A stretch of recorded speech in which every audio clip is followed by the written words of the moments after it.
and starts bashing his head into the wall at full speed with blood splattering everywhere and bone fragments just slamming his head into the wall because it's the greatest moment of his little alien life.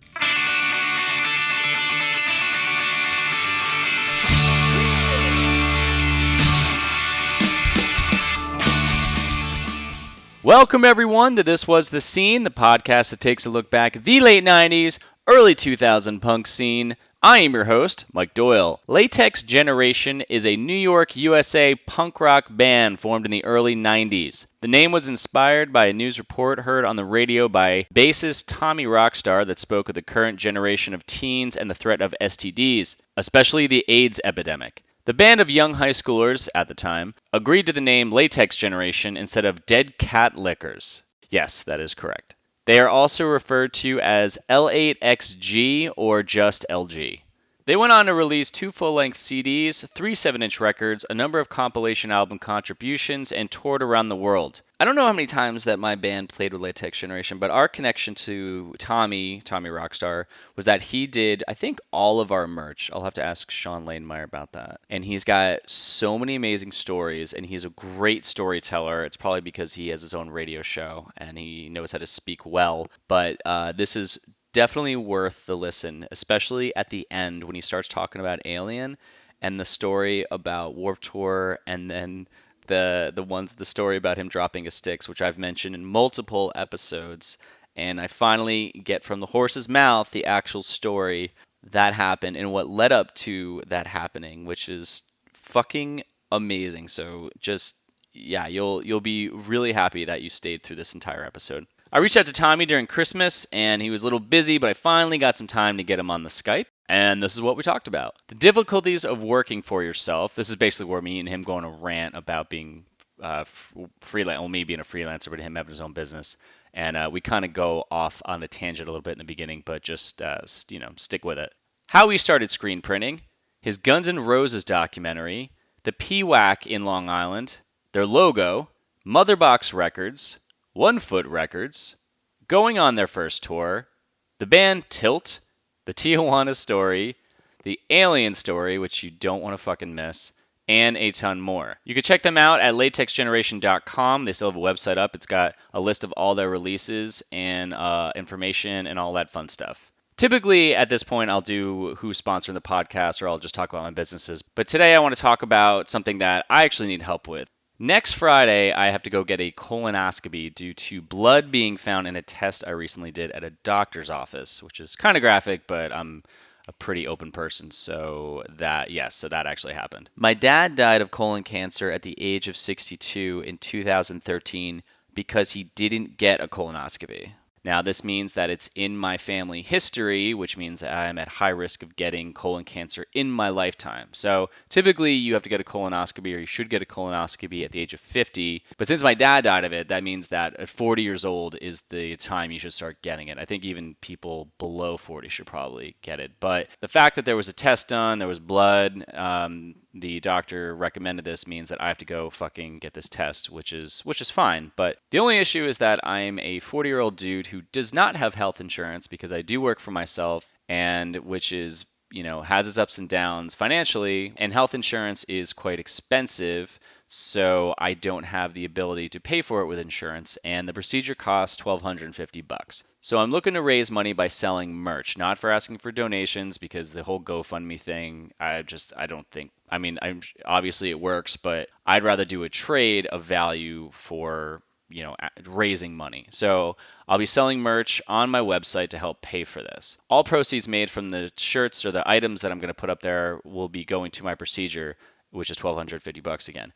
Now, any money left over will be donated to a cause that creates awareness for colon cancer. So if I happen to just go past $1,250, which who knows, I have no idea if that's even possible, but I won't be keeping that money. I'll be donating it. So just so you know. So if you want to help out, you go to thiswasthescene.com/colon, or you can click on the link in the show notes. Right now I've got just 2 shirts up, but I might be adding more merch during the week because, again, I have between today, which is Friday, and next Friday to raise the money, and I'll probably keep it up just in case I don't raise the money, because The margin on these shirts, I'm selling them for $18. I think my margin's about 10 because these are print on demand. I'm not buying these in stock. They actually use a website to print them on demand. The margin's about $10. I'm also not including shipping. Shipping's on top of that. But that means I have to sell about 125 shirts to actually make this. Plus, PayPal is going to take their cut. So I've got to sell about 130 or so shirts. So if you want to help out, please go buy a shirt. And it's on Gildan, which is the cheapest one I can find. I typically like American Apparel, but if you like Gildan, then that's what they're printed on. If you want to help out, but you don't want to buy anything, then just please share this page on your social media to help out. On the page, I just have the story of what's going on, and you could just share it or just, put on Twitter, fucking Facebook, Instagram. If you don't want to do anything, that's totally fine. But again, the reason I'm doing this is because I don't work for someone. I don't have health insurance. I don't get a paycheck that's automatically put into my bank account every 2 weeks because I'm working 9 to 5 for someone. I get up every morning and I have to figure out how I'm making money. And on top of that, I'm carving out time to make this podcast and do other things, which I love. So any help is totally appreciated. And that's all I'm going to say about that. Feel free to subscribe, leave a review, and share this with anyone who would love some punk rock nostalgia. With that said, let's get started. What's up, dude? Not much, man. I'm just recovering from the holidays and easing into 2020. I recently bought a new house up here in Orange County, New York. So first time home buyer situation, and enjoying that with my new wife. And just getting older and doing my thing, man. And you're still doing merch, right? Yeah, 20 plus years now. We just celebrated 20-year anniversary of my company, Underground Press, and we started that back in the day in 1998, 99, around there, and in my parents' basement, hence the name of the company. Interesting. And we're still doing it. And what used to be punk bands and pizzerias is now all like Heineken, Google, Twitter, Vice, and it's a whole new world out there. So that's underground.press. Yes, that's the domain, because those are the new GTLD extensions they have. I guess that's my company's domain. Yes, that's right. How many people do you have working right now? Or how work? Well, it's a team, so I'm at the helm, and then I have basically a couple different people helping me like with key roles, but then we do a lot of these live on-site event things where we print it's an interactive kind of experiential activation, they call it, where we print t-shirts on site for these different brands for their kind of branding plays and parties and stuff. And so those are a lot of the staffers, but those are kind of rogue floating contracted employees. So like those will be people who are, doing other things like bartending or have bands or whatever. So it's a large team, but it's they come on call when needed. Okay. Nice. Mm-hmm. I appreciate the fact that you started something so long ago and were able to keep doing it to work for yourself. It's amazing. Yeah, dude.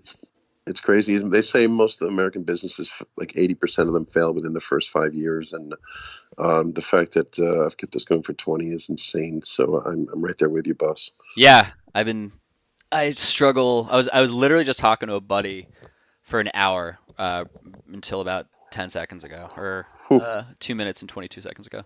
Yeah. And I was literally having a conversation with him about what I want to, like where I'm stuck or the businesses that I do now, of how it's such a struggle for some reason. I'm like, I can't figure out why the fuck the money just isn't, it's like why it's not consistent, or why some months I'm like, I can't figure out where the fuck rent's coming from. And so when you work for yourself, it's super stressful. But I also think join the club. Yeah, totally, bro. Exactly. Yeah, and people don't really realize that. They're like, oh, like I think a lot of people who see that, they have that paycheck hit their account every 2 weeks, which is great. That's what they choose to do. I mean, that's my wife. That's what she's doing, and we totally different financial lives. Totally, bro. Yeah, and it's like you can't. It's hard to explain to people that whole thing. It's almost like trying to explain. It's like no segue here, but like explaining to people why you want to be in a band, because I mean that percentage of having that make it is way lower than I think obviously a business or working for yourself. 100%. It's funny you say that, because it's for that reason that I realized early on. Well, sort of, and we can get into that because it all ties to the music, actually, because that's how I started this business. But it's for that reason that I needed to kind of hedge myself a little bit and make sure that I had something to lean on, because if I didn't, 20 years ago, I don't know what the fuck I'd be doing. And I'm grateful that I did. And I'm also grateful from another aspect that Um, I hustled so hard early on because I got to say, when you get older, I don't know about most people, but I'm feeling a little more reclusive these days and Oh not, you yeah, know what I mean? dude. Yeah. Oh, dude, fuck yeah. I mean, I'm 40. I just turned 40 in Okay. May, Cool. and Cool. I just went and got I just went and got blood work this morning because I'm so tired recently Right. Right. that I have them checking for like I wanted to go for vitamin D because I Right. also I'm want deficient in that too. You got to watch out for that, bud. Yeah, for sure. yeah, so I mean, I don't know. It's like I'd rather know uh like concretely or Yep. definitively that it's something based on fucking science like For a sure. For test. So sure. but yeah, I was looking at how I could grow my business, and it's like, well, number one, if physically I'm not up to speed, I'm fucked. And Right. but then it's like I could potentially be paying hundreds or $1,000 for doing these tests, but then that's an investment because if the core of it, if I'm fucked, then I definitely am not going to go out and want to network. I'm definitely going to not want to go out and do sales or grow a business. Right. And you live in that cycle, and that's what also causes depression and stress because Exactly. it's like I don't have anyone to rely on but me or people buying my shit, and then you're like, well, I can't tell them that because they don't buy things based on my desperation. So so it's like and around it fucking Do goes. you mind if I ask? Forgive me. What is your business? I've been out of the loop, bud. So what exactly are you doing? I do a couple things. So the main one, I do freelance animation. So I have a drive80.com, Hmm. 80, DRIV80, and that started off as I used to do graphic design and web design and coding and photography and videography and all this shit. And Hmm. I got into animation, and so I just kept with animation 2012 until currently doing explainer videos. And Cool. I just really started to fucking hate it about 3 years ago. Okay. And so I started the podcast as a way to, I was like, how can I not make a business of it, but how can I get that creative outlet? But I also, what is it that I want to talk about that's not going to make me feel like it's forced and Right. enjoyable? And that's what this has become. And the side too, it's like, yeah, I can get some sponsors here and there, or I could sell merch, and it brings in like pennies. And Sure. but yeah, it's like I do that, and I have like a web comic that I do, which I'm trying to really grow that more because I make like sketchbooks and things like that. So Killer. Well, definitely on the creative side. That's great. well, it's like, it's going back to the days of playing music because I think I first realized it playing in like the band. Hmm. I liked creating things and having people buy it as is. And what drives me nuts about freelance is that I'm creating everyone else's vision. And when people try to, it's like when people are giving you shirt ideas and you're sitting there trying to create it for them, they're like, no, no, no. And it's like, if they communicate well, they respect it. Right. It's great. But when they're like, just do some stupid little thing, and you tell them the cost to design it, they're like, that's fucking stupid. It's like, well, asshole, you're going Yeah. to make all Exactly. this money when you sell it. So there's an investment here. And do you want some shit person from Fiverr to do it? Or do you Right. want me to fucking do it Exactly. for you? Exactly. So, I could yeah. talk to you at a length, at nauseum about all that stuff, but I'll tell you one thing.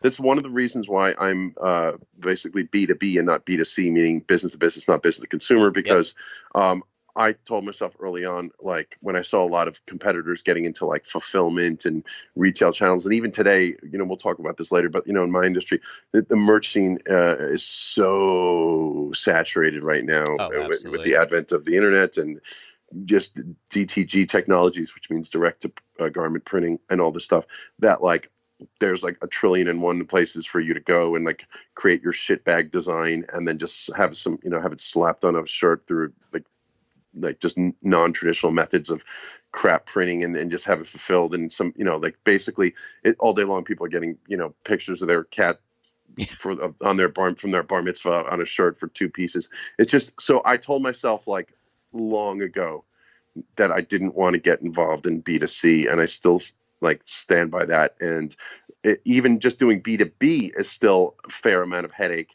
So like dealing with like some marketing chick at Heineken being like, well, we'll get you those assets soon. I know the Yeah. event is tomorrow, but we'll get it soon, and we're still working from the accounts payable department to pay you. But even that's a headache. Yep. But like, could you imagine doing it for the cat bar mitzvah scene? Like that's not happening. So yeah.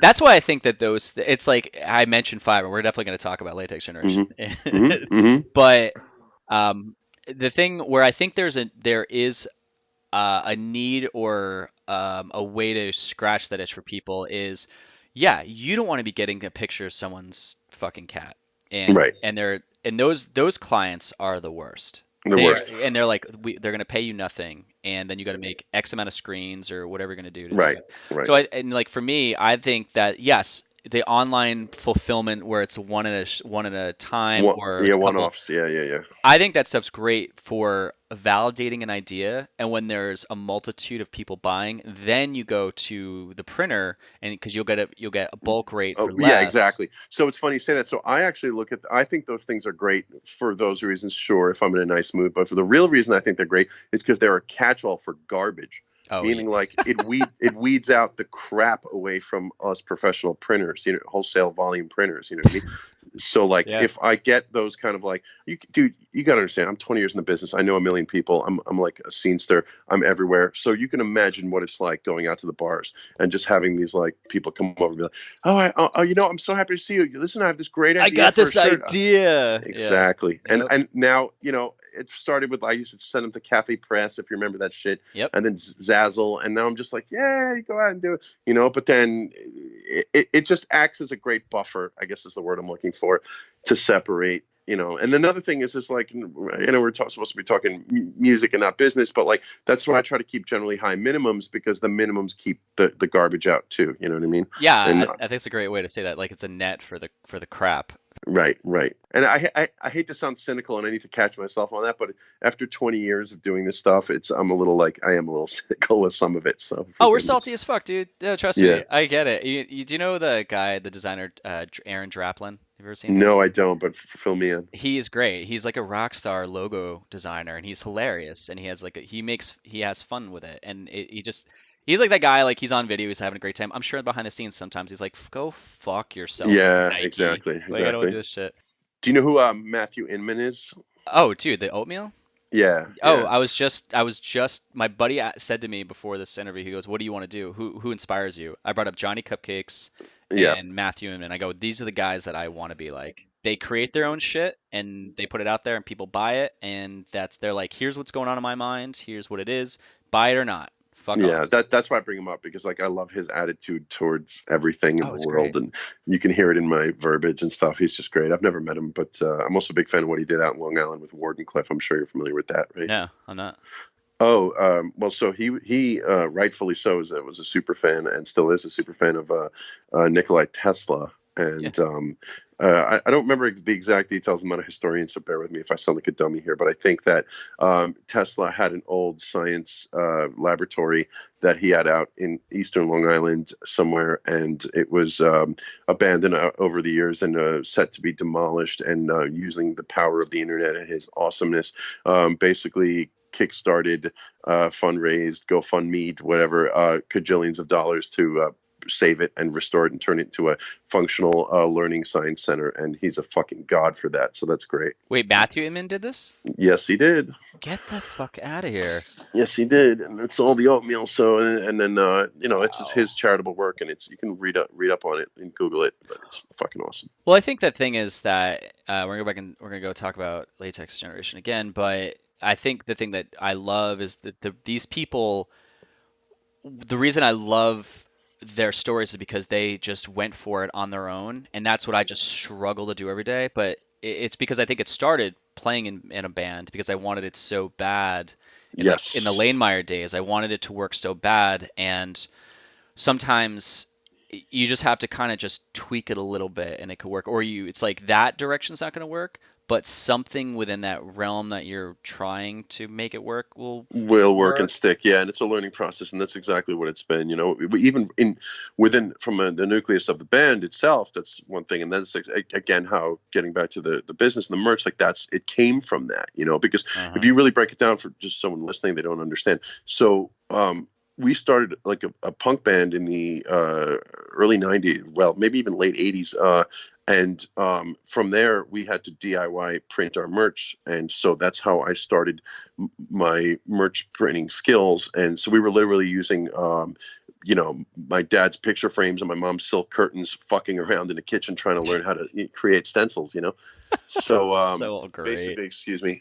So what happens is you learn from again a DIY standpoint, and you just go from there. And so we had to eventually make and sell merch early on, and then that was a skill that just went on and on as the band went on. And when the band ended, I was like, well, what the hell am I going to do in my life? And transitioned these skills, and actually the people skills from being a face for the band and somewhat of a pseudo manager and whatnot and a booker for the band, and I just parlayed all that together and started my business. So Yeah. It all matters, and it's a learning process, and it goes from there.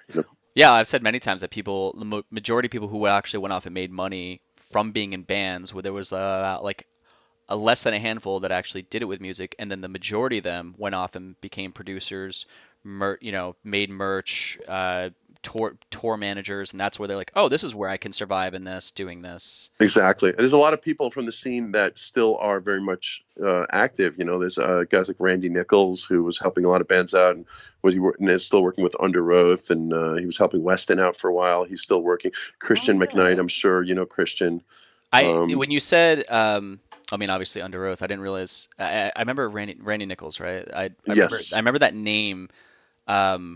But yeah, it's kind of like who's the guy who was the manager for the Get Up Kids? Andrew Ellis. Yes, Andrew Ellis. I'm sure he's still floating around doing scene stuff somewhere. Yeah. Yeah, it's those random names where you're like, man, I haven't heard that name in so long, but I remember back then they were so the name that you wanted to know. That's the thing. That was the thing, is like, who you got to reach out to, and that was the little Tommy Rockstar running out there being like, all right, find that guy, this guy. But you got to understand, man, I don't mean to sound dated, but all that hustle, all that contact, all that shit, that was done before the internet existed, which is crazy, And so how did we do that? We would literally bust open like pad and paper and write and drop things in the mail and pick up the phone landlines and call. And I didn't mean to dive around, but like, I single-handedly booked Latex Generation's first national tour for 1996 using basically only the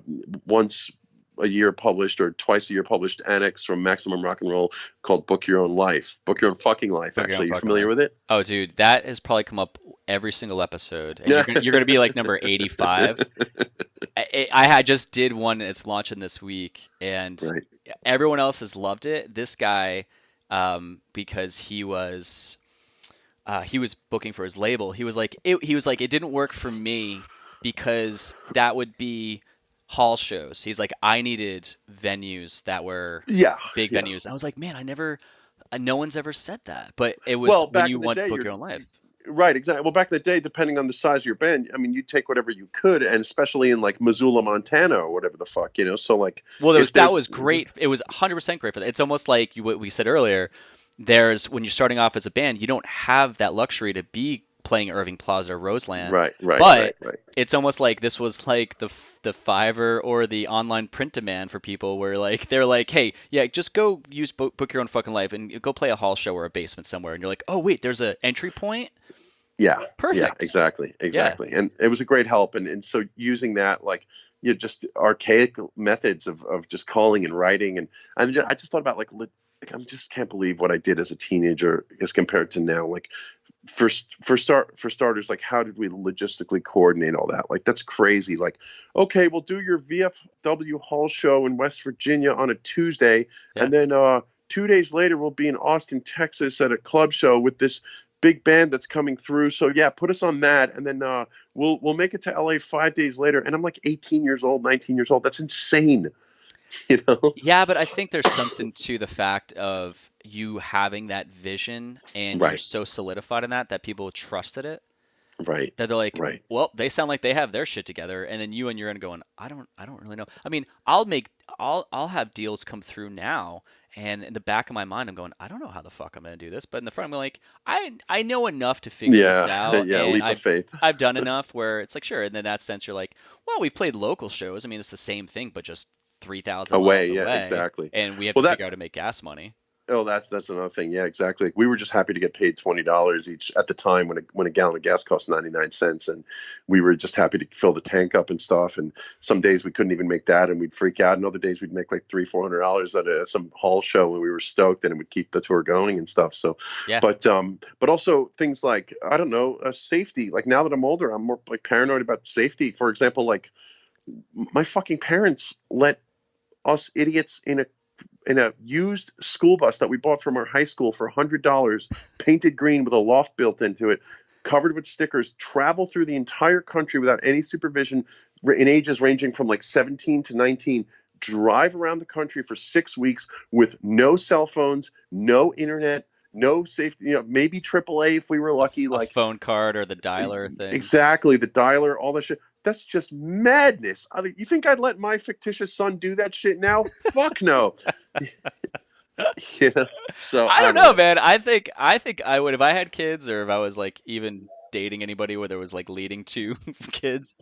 I don't know. I have this conversation with myself where I'm like, if I had a kid and they came to me and said, "Hey, I want to do this," I'm like, "Hey, man, as long as it makes you fucking stoked, then I Right. don't give a shit what it is. If you whatever like, and I don't want to say certain industries because I don't want to be like, because people will bring up industries, and be like, even if you want to do this, and I'd be like, I feel like if someone hears that, they're like, "Hey, that's what I do. That's fucked up." Like, I don't give a fuck what they would want to do. I'd be like, "Great, just here's the ways to be safe, I guess, but fucking live, man." Like, Yeah, no, that's true. That's true. And look, there's more safety precautions now in place. There's tracking. There's like there's a grander network. There's phones. There's this and that in the internet. So I guess now I test it more and I trust it more rather. But if anything, I'd be actually using the expertise of knowing how foolish we were back towards it. Meaning, like we could easily like if I had a kid and he was going on tour, I'd make sure that the van he was using was in great shape. And maybe a 17-year-old might not know its condition, whereas I'd be more hands-on, or I'd say, listen, I have some friends in Idaho that if you get in trouble, call the Bouncing Souls or whatever, like shit like that. So that could work. So yeah, I think my buddy has this thing, and I am going to ask you to go back to the beginning, but or after this question. But my buddy has the thing he bought on. It was on Instagram, and I saw him the moment he did this. We were at a bar, and obviously everyone, when there's a lull in conversation, pulls their fucking phones out and they go through the phone as you're talking to them. You're like, we're really connecting right now. And an ad hit him for this device that is a camera and it shoots out dog treats and you oh, can I see heard it through about your this. phone. Yeah, It's almost like they should make that for bands, not give them treats, but like just the van cam where parents, yes, if you're a certain yes, age, it's like the front of the van pointing back. And I mean, it's the worst idea, but I'm surprised that no one's even tried that because as a parent, you'd just be sitting there the whole time just looking at that and you're like, why is this covered? It's like, oh, they're probably drinking or, trying to live and you're fucking up their life right now. But it's like when you're exactly. driving, keep this on. All right. So I'm gonna go back. I'm gonna start a little bit further. Usually I ask people what got them into music, but since we've gotten this far and we've kind of brushed over a lot of things I want to talk about. Yeah, and I don't know if you're gonna like edit for content if you want to put this in some other order, however you want to do it. But you just go for it. Yeah. Oh, I keep everything in. So let's go back in time. And usually I ask like what got into music, but I want to know what got you in. So I'm gonna structure this with like what got you into punk rock. How did that lead to the band? And then we're gonna open up the door to tell about stories and talk about because you guys were on Go Kart, right? No, actually, we run a label called One Foot Records. One Foot. Yeah, okay, that's it. Wait, Yeah, yeah. I'm thinking some other band that was on Go Kart. Were West you? Weston was on Go Kart. Doc Hopper, those guys.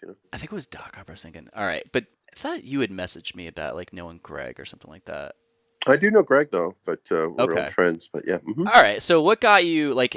At what age were you, and what band was it that got you into punk rock? So it didn't start with punk rock. It started with hair metal, right? So my Okay. nickname is Tommy Rockstar, and it's because I'm a glam ham for a reason, you got to go really early, right? So you go through puberty or whatever, prepubescence, all that stuff. You're going through high school, junior high actually first, and you start seeing what's popular. In my day, it was like the late '80s, and bands like fucking Poison and Def Leppard and all this was the rage, and all, harder stuff would be like, Metallica, Slayer, Iron Maiden, and then more hippie stuff like Pink Floyd and all that good stuff. So Rush.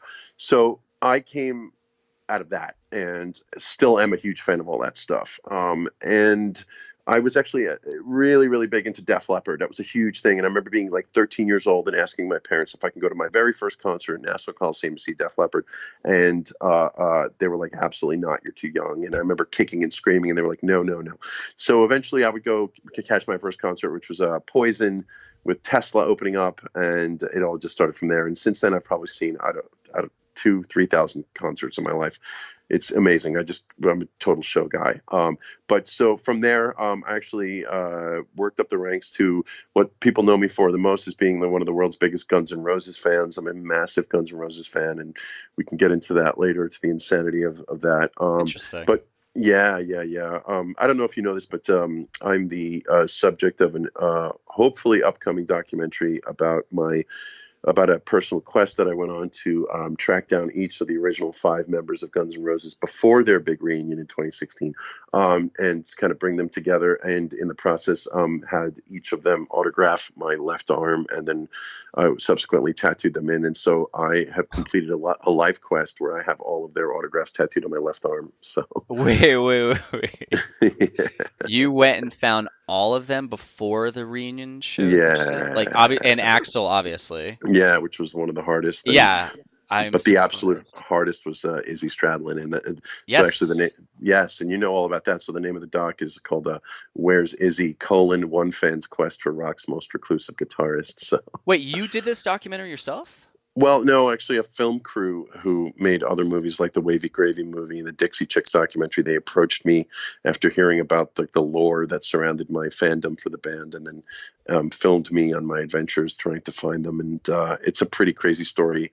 And I don't mean to like bomb that right in the beginning of your question, but that's a thing too, you know. No, it's fucking. Wait, when is this coming out, or is it already Well, out? it's not out yet, and it's been a little while. And it's that the sad fact is that directors have a lot on their plate, and they still have so much more left to shoot. It was almost like a pet project for them, and that's kind of been like just attacked, like a little bit here and there, and so it's still not out yet. But it's at a point where I'm like, you know what, you guys are so busy and slammed. Why don't I just like take the footage and have it produced on my own, which is a little crazy, but it's not yet released. Let's put it that way. Do a fucking Kickstarter and I raise the know. money and give it to an editor, dude. Exactly. That's what has to happen. Yeah. There's some really great footage, and we could talk at length. I mean, that alone is almost like a separate interview. Like the story of it is when I tell it to people, and I even like edited, is like 40 minutes long. It's insane. Yeah, it's really, really cool. But so getting back to your original question is so super Guns N' Roses fan, hard rock, stuff like that.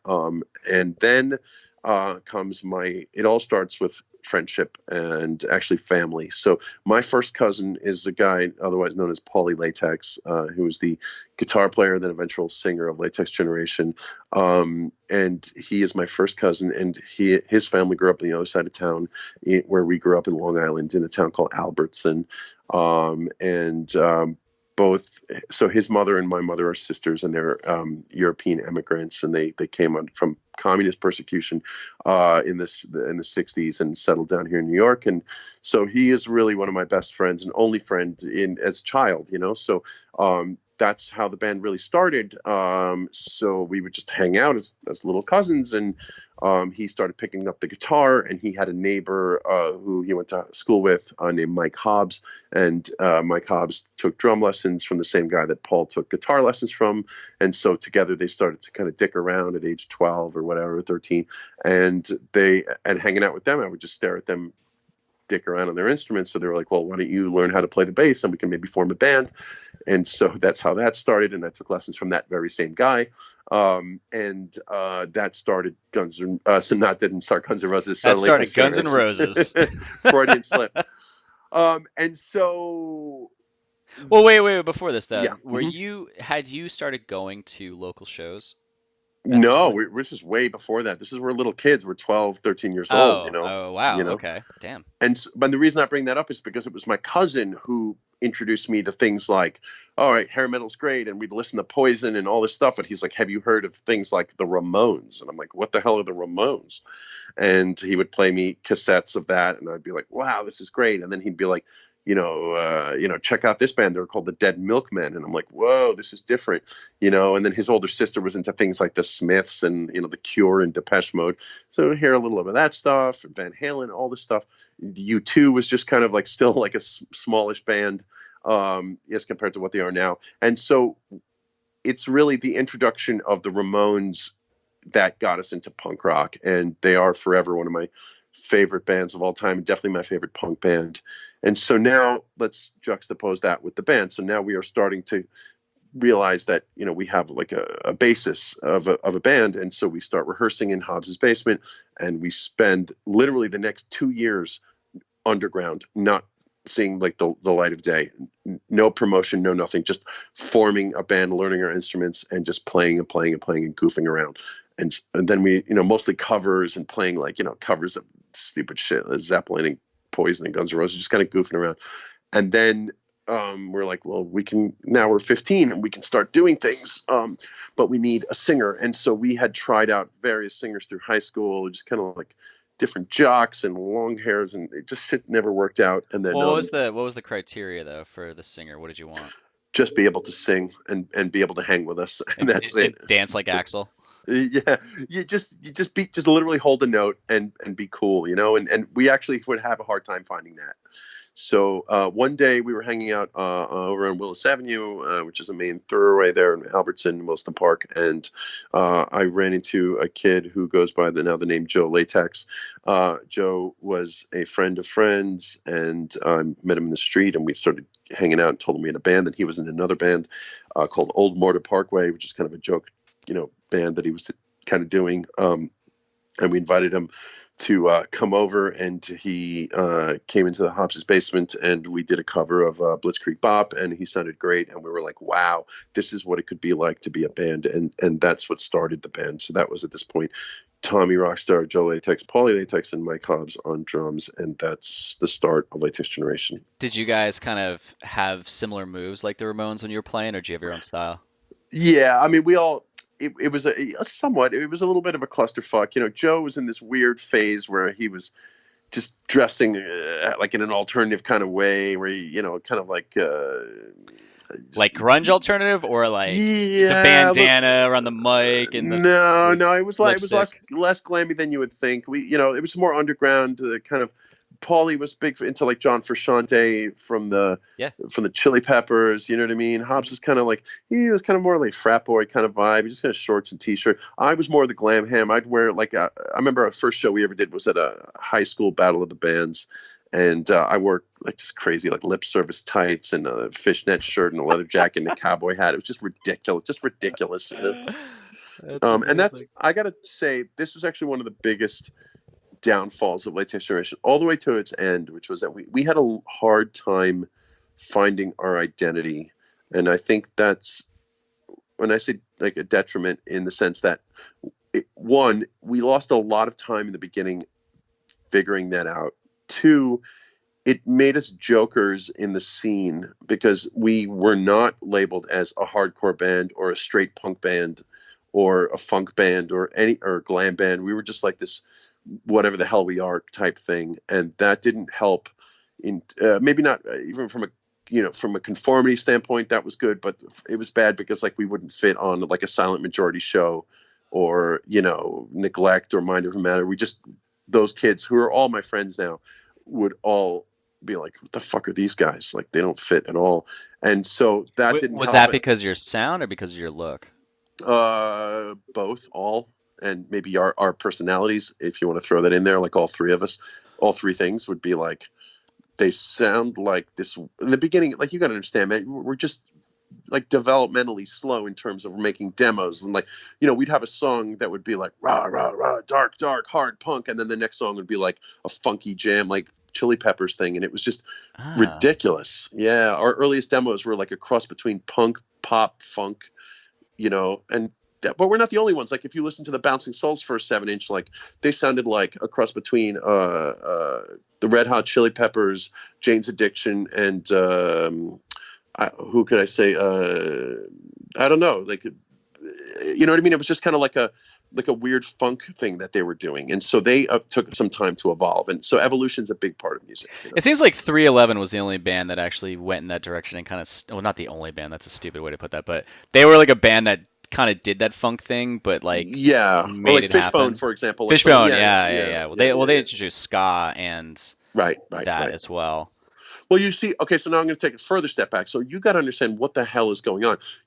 Flashback to the late 1960s, right? You got the Cultural Revolution, civil rights movement, and all sorts of rock and roll was just recently born in the last 10, 20 years. Like, all sorts of music is happening, right? So the same thing happened in the late 80s, especially early 90s. I mean, you've got hair metal is king, right? And hard rock.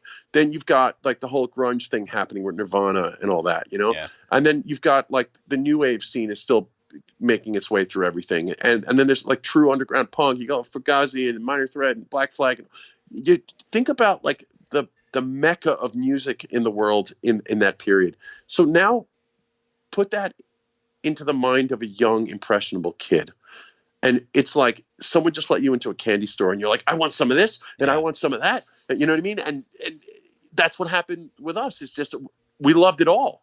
So let's throw it all into a pot and make it a thing. And those were our influences. I mean, like from the Beastie Boys to Superchunk to Poison, it's crazy. And that's what you got. You got a schizophrenic kind of sound in the beginning.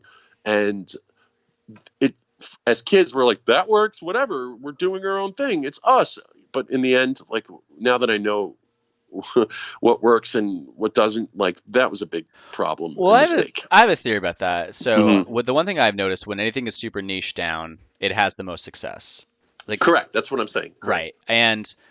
But there's an underlying reason of why you're doing it to begin with. And Right. so if you look at, I don't know, like any business out there or bands, if they are just really good at that one thing and they really are passionate about it, I think that's what catapults them if they do it really well and they throw enough of a metaphorical party that everyone wants to come there and they're like, this is a fucking amazing party. We got to tell everyone about this. Right. Now, with you guys, do you think that you lacked a focus of why you were playing music? Yeah. Not why, but how. Right. Well, the why, So no, the why though, that's an important thing because why is why you show up there and do it. It's like I show up. The reason I hate doing graphic design stuff now is because I'm doing it strictly for money, and right. there's no way that's ever going to work because I'm not focused on making something great. So the reason I'm asking is like, granted, at 12 years old or 14 years old, you don't really know how to answer that Yeah. question. Exactly. But in hindsight, looking back, you're like, why did you show up to play the music? Right. So basically, why was because of cultural ongoings in our lives. You know what I mean? So, for example, um, basically at school, like we would see these hard rock revolutions and people just kind of like dressing differently, and that was the cool thing to do, is to be into rock and roll. So school definitely had something to do with it. Second of all, camaraderie and a sense of friendship. Like you got to hang out with someone, and we didn't hang out in the street doing, like, I had friends who were like graffiti kids that would go bombing on the Cross Island. I had friends that were, I hate to say it, but like neo-Nazis, and at the time, and would love to go like cause havoc and shave their heads and rob stores and shit at that age. Like, Wow. really, I had like kids who were really into mechanics and cars and fixing motorcycles. I had all sorts of different friends, but we stuck with music because it was a safe bet. It was enjoyable. It was creative. It was artistic, and we were hanging out with the people we wanted to hang out with. So that's why. But then, we're going to talk about a scene, right? So when we started, the scene wasn't really that strong. I'm not going to say it didn't exist, but it wasn't that strong. But it was the first time where we became privy to the scene, is where we started to really learn of our direction and identity and realize that was the way we wanted to go. And that was when Joe Latex took me to a place in Mineola called The Angle, which I'm sure you remember. No, it was actually.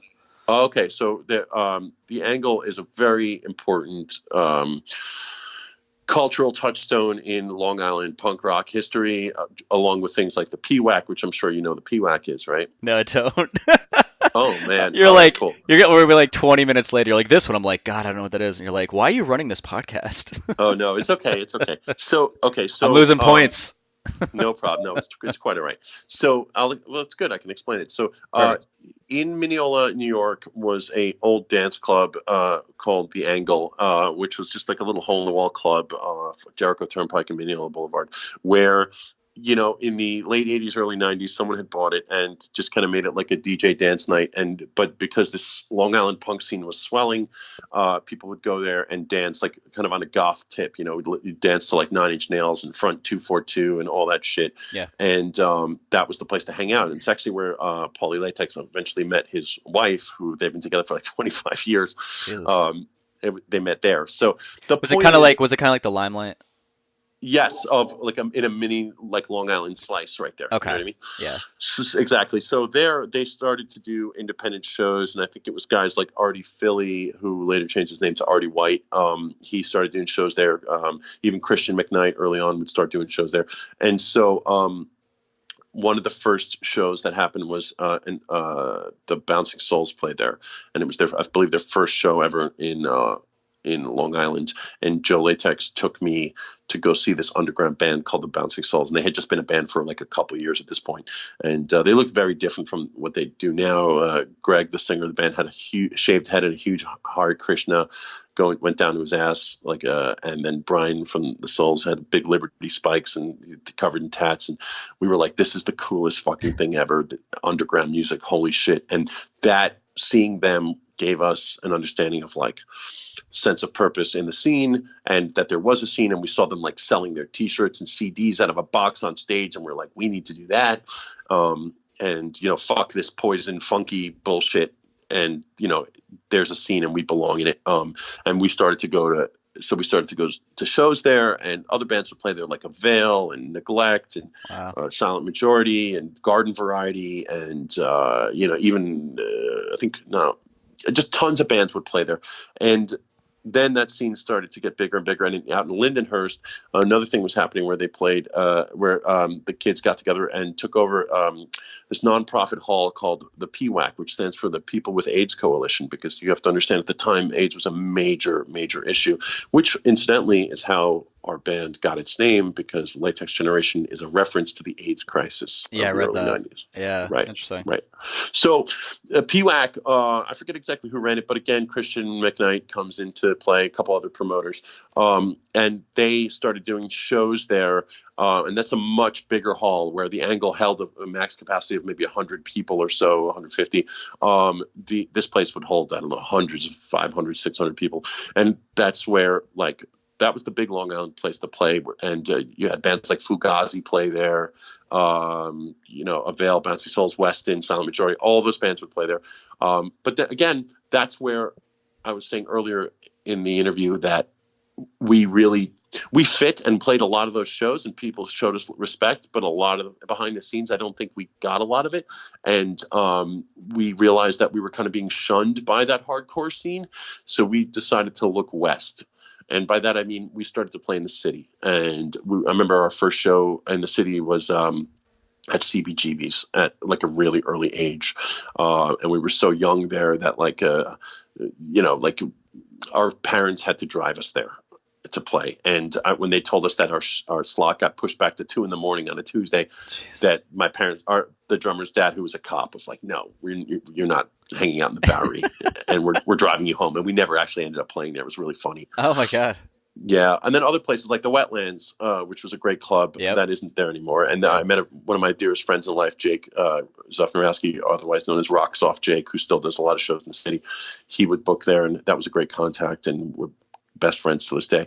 And then eventually beyond that, we would go west to play in hall shows in New Jersey and link up with our buddies like now in the Bouncing Souls, and then most importantly in bands in Pennsylvania, like Digger and Weston, who are very good friends. And we realized that we actually had a bigger fandom in Pennsylvania than we did in Long Island. So there was actually a time where we were playing more shows in Pennsylvania than in Long Island, and people thought that we were a Pennsylvania band. So it's pretty amazing to understand like what works, what doesn't, and learning that at an early age, but also at the same time trying to hit as many places as possible to promote and make yourself as big as possible. And that was our goal from like 13 to like 17, Well, how old are you guys when you put out your first release?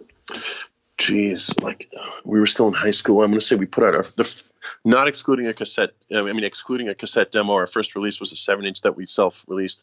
The board. Actually, no, the board 7-inch. Yeah, and that was on actually Mother Box Records. They put that out. Paul Mother Box, who's still going, put that out. So it was like a co-release, and that was 1993. So we were probably 16, 17, something like that. It's funny. So I have your website up because you guys still have a website up.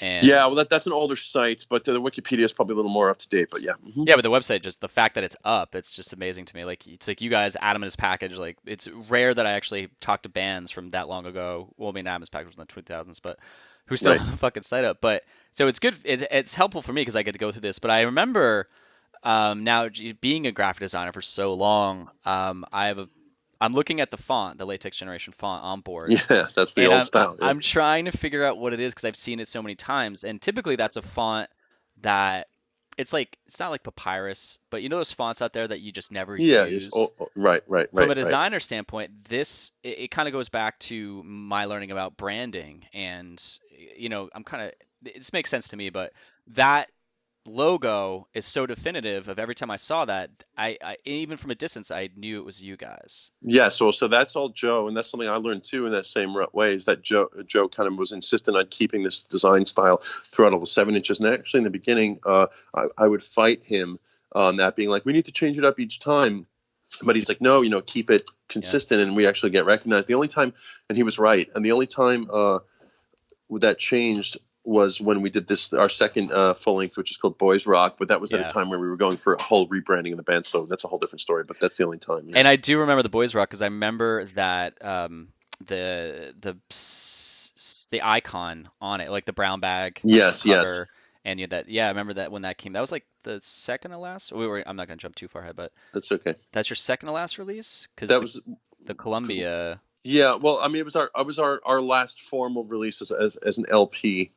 But like we might have done some different like random releases and compilations and things after that. But that was our last full length album was Boys Rock, and we kind of regret not doing a third one because we always wanted to do a third one, but it never happened. But anyway. Well, how did you guys the 7 inch? How'd you guys or the label put that out? Were they just like a local label in Long Island or? Yeah, there's a guy in the scene. His name is Paul. He Dangle, and he goes by Paul Motherbox, and he ran a DIY startup label called Motherbox Records, and he was putting out other Long Island bands like Sleeposaurus, who were also good friends. And he's caught us at a show and was like, you guys are pretty great. If you guys kind of hone what you're doing and you want to work with me, I'd love to put out like a single. So we were like an EP, and we were like, great, that's amazing. That was the first kind of offer we got in like the 92, 93 period. And we had already been going to a studio in Seaford to record our demos. So we just took maybe one or two songs from there and then recorded a few more and put it together. And then Paul pressed that record. I think 1,000 were made. And we still have a few records floating around somewhere in my collection somewhere of that. And we would go promote it and sell it and play it in shows. And we used to go to places like Utopia, which I don't know is still there in Hicksville, but we would go, put our records on consignment. And when they didn't take them for consignment, we would just drop them in the bins anyway, just to promote, take a free record almost, It's funny. Wait, just real quick, just on that note. So I created these holiday cards for my comic, but I did the same thing the other day. Like I went into a shop that didn't want to. You have to do this really process. I took 5 of them and just put them on the shelf and walked out. Exactly. I was like, I'm going super fucking DIY right now at the age of 40, and I'm like, this feels good.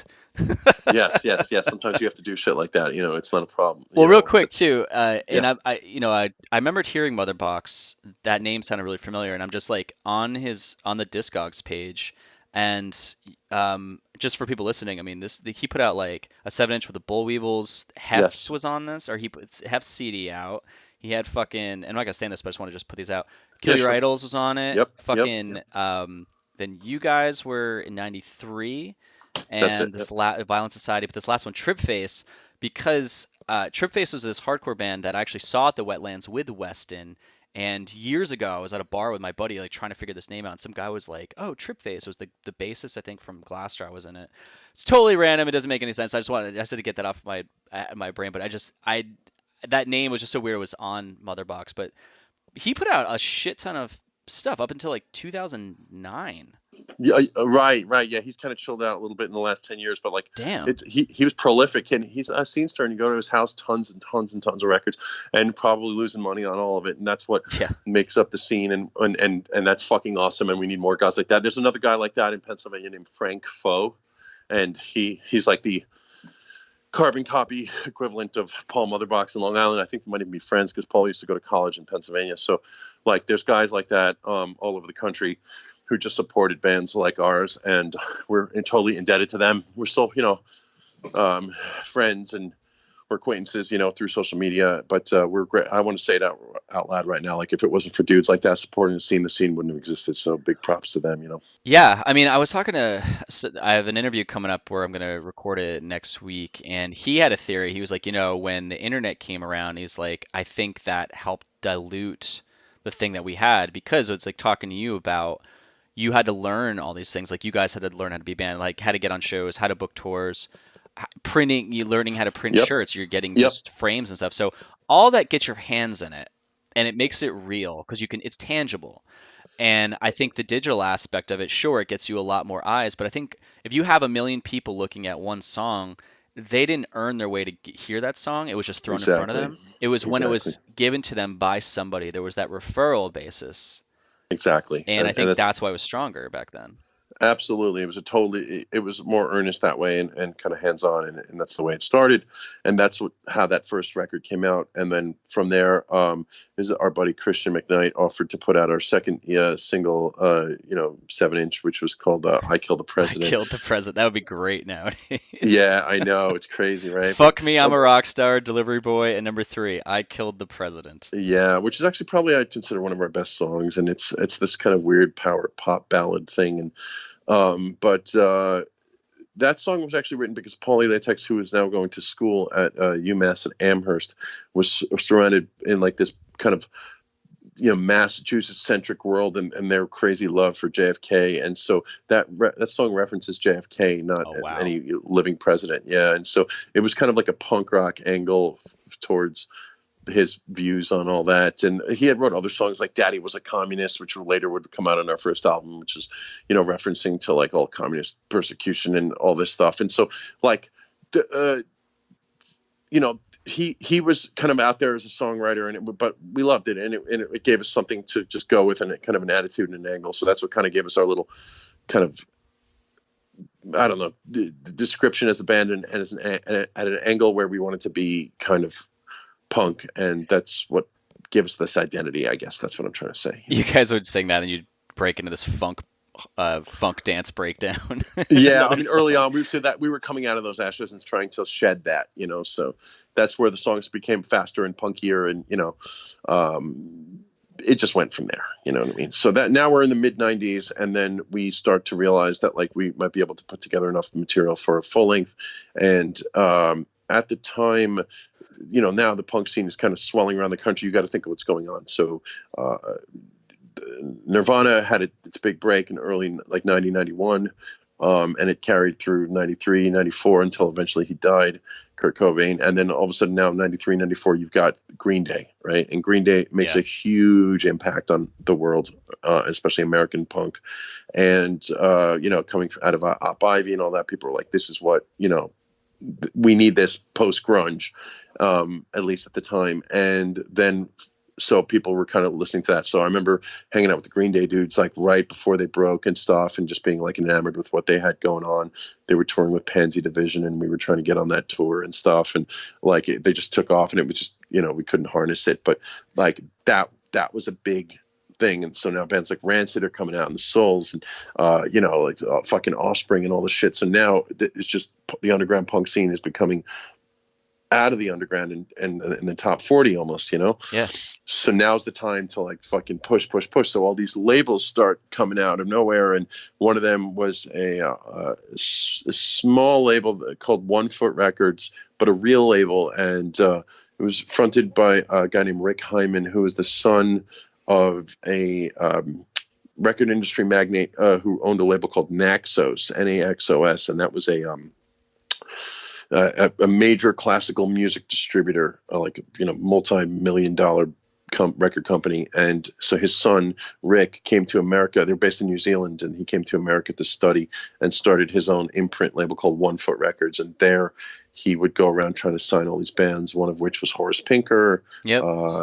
Kid with Manhead, a bunch of different bands. The Bug Light was another band, and I think those dudes in Bug Light were like, hey, you should go meet these dudes in One Foot. And we met, and they loved what we were doing, and we were desperate to get signed. And so we signed an actual literal record contract, and they gave us a bunch of money to record an album and for tour support, and which is pretty insane when you think about it, because we're just idiot kids. And there we went to the studio in Long Island at a studio called ESR in Port Washington with a guy named Steve Myers, and we recorded this album called 360, which is our debut album. How was the recording process like, or what was it like? Shitty, because first of all, it was all like ADATs, so it was all digitally recorded. Second of all, we were all like hot in the head of like, we all had different visions of how it should come out. Third of all, I was going through some personal problems with some breakups with girlfriends, and it really made me kind of distraught and didn't give me enough time to do pre-production. And like a lot of us, it just kind of screwed up the recording process. And so that album came out. Its recording quality is just garbage, and we're all pretty much unhappy with it. As again, rushed, digital, buried bass lines, like things like that. Yeah. And so we would have loved to remix that record, but no one really gives a fuck at this point. Even if it's something came out kind of crappy, even when bands like the Get Up Kids or Jimmy Eat World did that, I was like, I like the original version so much better. But then I heard the newer one over and over again, but it was so close to when they originally did it that it made sense. Like nowadays, I can't even imagine a band doing it. I'm like, why would you do that? Like, why would you re-record a song from back then? It's like exactly. Well, without jumping around, so when you juxtapose our second album 2 years later, Boys Rock, to 360, which, by the way, featured a completely different lineup, and we'll get into that. But you did the two songs from the 7-inch. Yeah, well, it's day and night. So Boys Rock, the recording is completely day and night. It's all 2-inch tape, analog, done at a place called Tracks East. Yeah, Tracks East. Yeah. Yes, exactly. And Eric, and they that's where Lifetime recorded, and Bouncing Souls and Weston and all these guys. So we wanted to go with an analog sound, and so that's why it sounds day and night. But I digress. So we did our first album that went through One Foot like that, and we toured on it, and that was that big tour that I booked through Maximum Rock and Roll that we discussed earlier. And okay, so slow it out. You're jumping too fast. So sure. Okay. I don't know how much time you have, so I just want to kind of highlight it. So you tell me. Oh, dude, I mean, it really depends. Like we both work for ourselves, but if you have someplace to go, let me know. Yeah, I can keep talking though. So I referenced though that you did Delivery Boy, Fuck Me Rockstar, and Kill the President, but that actually I referenced the wrong. That was on 360. And Boys Life. Well, no, but you are right. You are correct. All the songs came out on the I Killed the President 7-inch, and then we heisted those songs and put them on 360. Yeah, right. It's kind of like Bigwig did. I think it was like 1-800-WHIP. No. Yes. Yeah. 1-800-WHIPs. Yeah, they put that out. I think they redid that for their second LP. That's kind of what we did. Yeah. Okay, so you guys, you get on One Foot, you put out 360. Now at this time is when you did Book Your Own Fucking Life. Correct. Okay, so tell me about that. Tell me about that whole like first tour, and like how long was it, and the whole process of putting it together. Oh man, so that was wild. So using a handful of actual contacts in a physical Rolodex and a notepad, and literal spreadsheets taped to my teenage wall. I got a copy of Book Your Own Life at Utopia and started calling in and asking promoters to do shows, and I had to slap it together, and it was tough, but looking back I was fearless, and we made it work. And I would put in a lot of calls. These guys are touring, so maybe we could patch it with them, and and I started just making a loop, and we wanted to book something like an outer, like an outline of the United States. So we went from New York to New Jersey to Pennsylvania through Pennsylvania is pretty big. You go all the way out to Indiana, then into Illinois, Michigan, and then up through Wisconsin, over to Minnesota, and then that way through Montana, out to Washington State, down the coast, out through Arizona to Texas, down through New Orleans, Florida, and then back up the Eastern Seaboard. So we did a tour like that. That was your first one.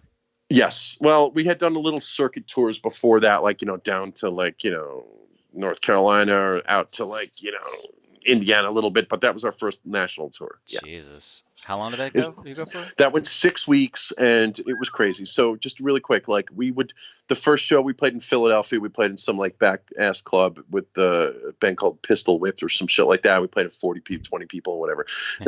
And we met up with our friends in Weston and hung out with them at their rehearsal studio. And that was a great like way to kick off the tour, hung out with them. Then we went over to, where did we play next? Somewhere in Indiana, Chicago. We played with a band called Mustard Plug out there in Illinois. Yeah. Ska band. Those guys were cool. Yep. Then in Michigan, we played where I met one of my long-term girlfriends in Ypsilanti, and we played a coffee shop there, and I hung out with her, and we ended up dating for a year later. She moved in with me in Long Island, so that was cool. And then, in Chicago, I believe we played a place called the Fireside Bowl, which is still probably going. I don't know. I keep forgetting if it is, but I know Fireside was huge. I talk about it a lot. Yeah, this guy Brian would book it. He was really cool. And so stuff like that. And then when we random shows in like Appleton, Wisconsin, things like that. And we ended up in Minnesota. We ran into the guys from Sleeposaurus on Motherbox, label mates, hung out with them. And then I remember getting really sick driving through like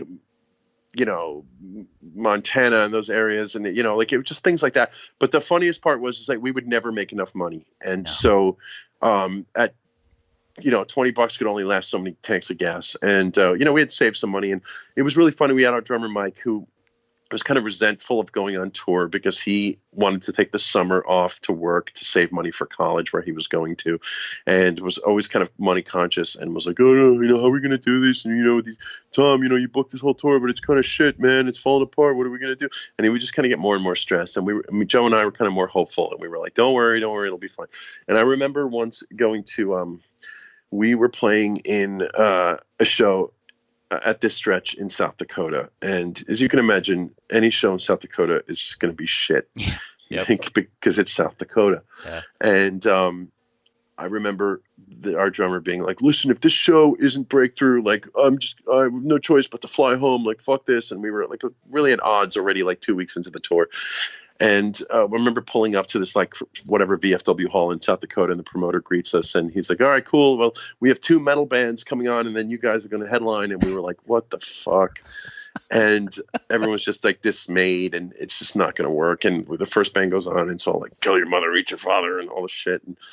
And we were like, this is going to be awful. And then we get up there, and we fucking start playing, and I don't know how, I don't know why, but all these fucking kids come out of the woodworks. And next thing you know, we're playing for like an amped up crowd of like 300 kids, and they're going crazy for it. And we sold like every piece of merch we had, to the point where our roadie CJ was like taking his wife beaters out of his bag and just writing Latex Generation on them and selling them for $5 a pop. It was crazy. And we made so much money that night that like it like allowed the tour to go on for another few more weeks, and everything was fine. And I remember we were so happy that we just jumped in the van and just took the money and ran, and we started driving to the rest of South Dakota, which is very long. And we had this rule in the band where we would never let Joe Latex drive. And the reason being is because Joe Latex never learned how to drive and didn't have a license. But at this point, we were so stoked and also so tired that we were like, fuck it, let Joe drive. Underage, unlicensed driver. And he was driving on the highway into the night, and we filled up in gas, and remember, no GPS. So this is all Rand McNally maps. You know what I mean? Yeah. And he would just drive into the darkness, into the night. We all fell asleep. And I just remember waking up like in the middle of the night with Joe tapping my leg in the van and being like, yo, wake up. And I was like, what, dude? And he's like, yo, we're out of gas. And I was like, there's no way we're out of gas, dude. We have a rule. You're supposed to fill up every time you see a gas station. And he'd be like, there was no gas station. And half my eyes closed. I'd be like, Joe, there's always a gas station, bro. And he's like, no, dude, wake up. And he woke me up, and I looked out, and we were driving, and it was just like nothing, and just nothingness. And I was like, where the hell are we? And then everyone started waking up, and Joe's like, and I'm on fumes, and I got to pull over soon. And we slowly passed like an old rickety wooden sign that said, it had a sign for a town, and it said Town of White Owl, population 5.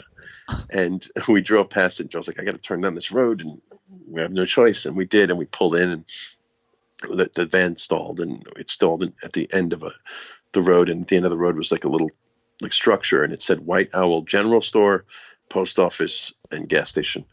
And we got out, and it was just no one there, and it was abandoned. And we were like, I guess we're gonna have to set up shop here. And we set up tents and slept on top of the van. And we woke up the next morning, and we were like, what the hell? And there was a little house behind the store, and I went to go knock on this house, this crickety old porch, and I was like, look, no one's there, and walked back, and all of a sudden the door creaked open, and it was an old farmer, and he had like no teeth and a glass eye and a straw hat. And we were scared as hell, and he was like, what do you boys want? And we were like, well, we're a crazy punk rock band from New York, and we ran out of gas, and we're stranded.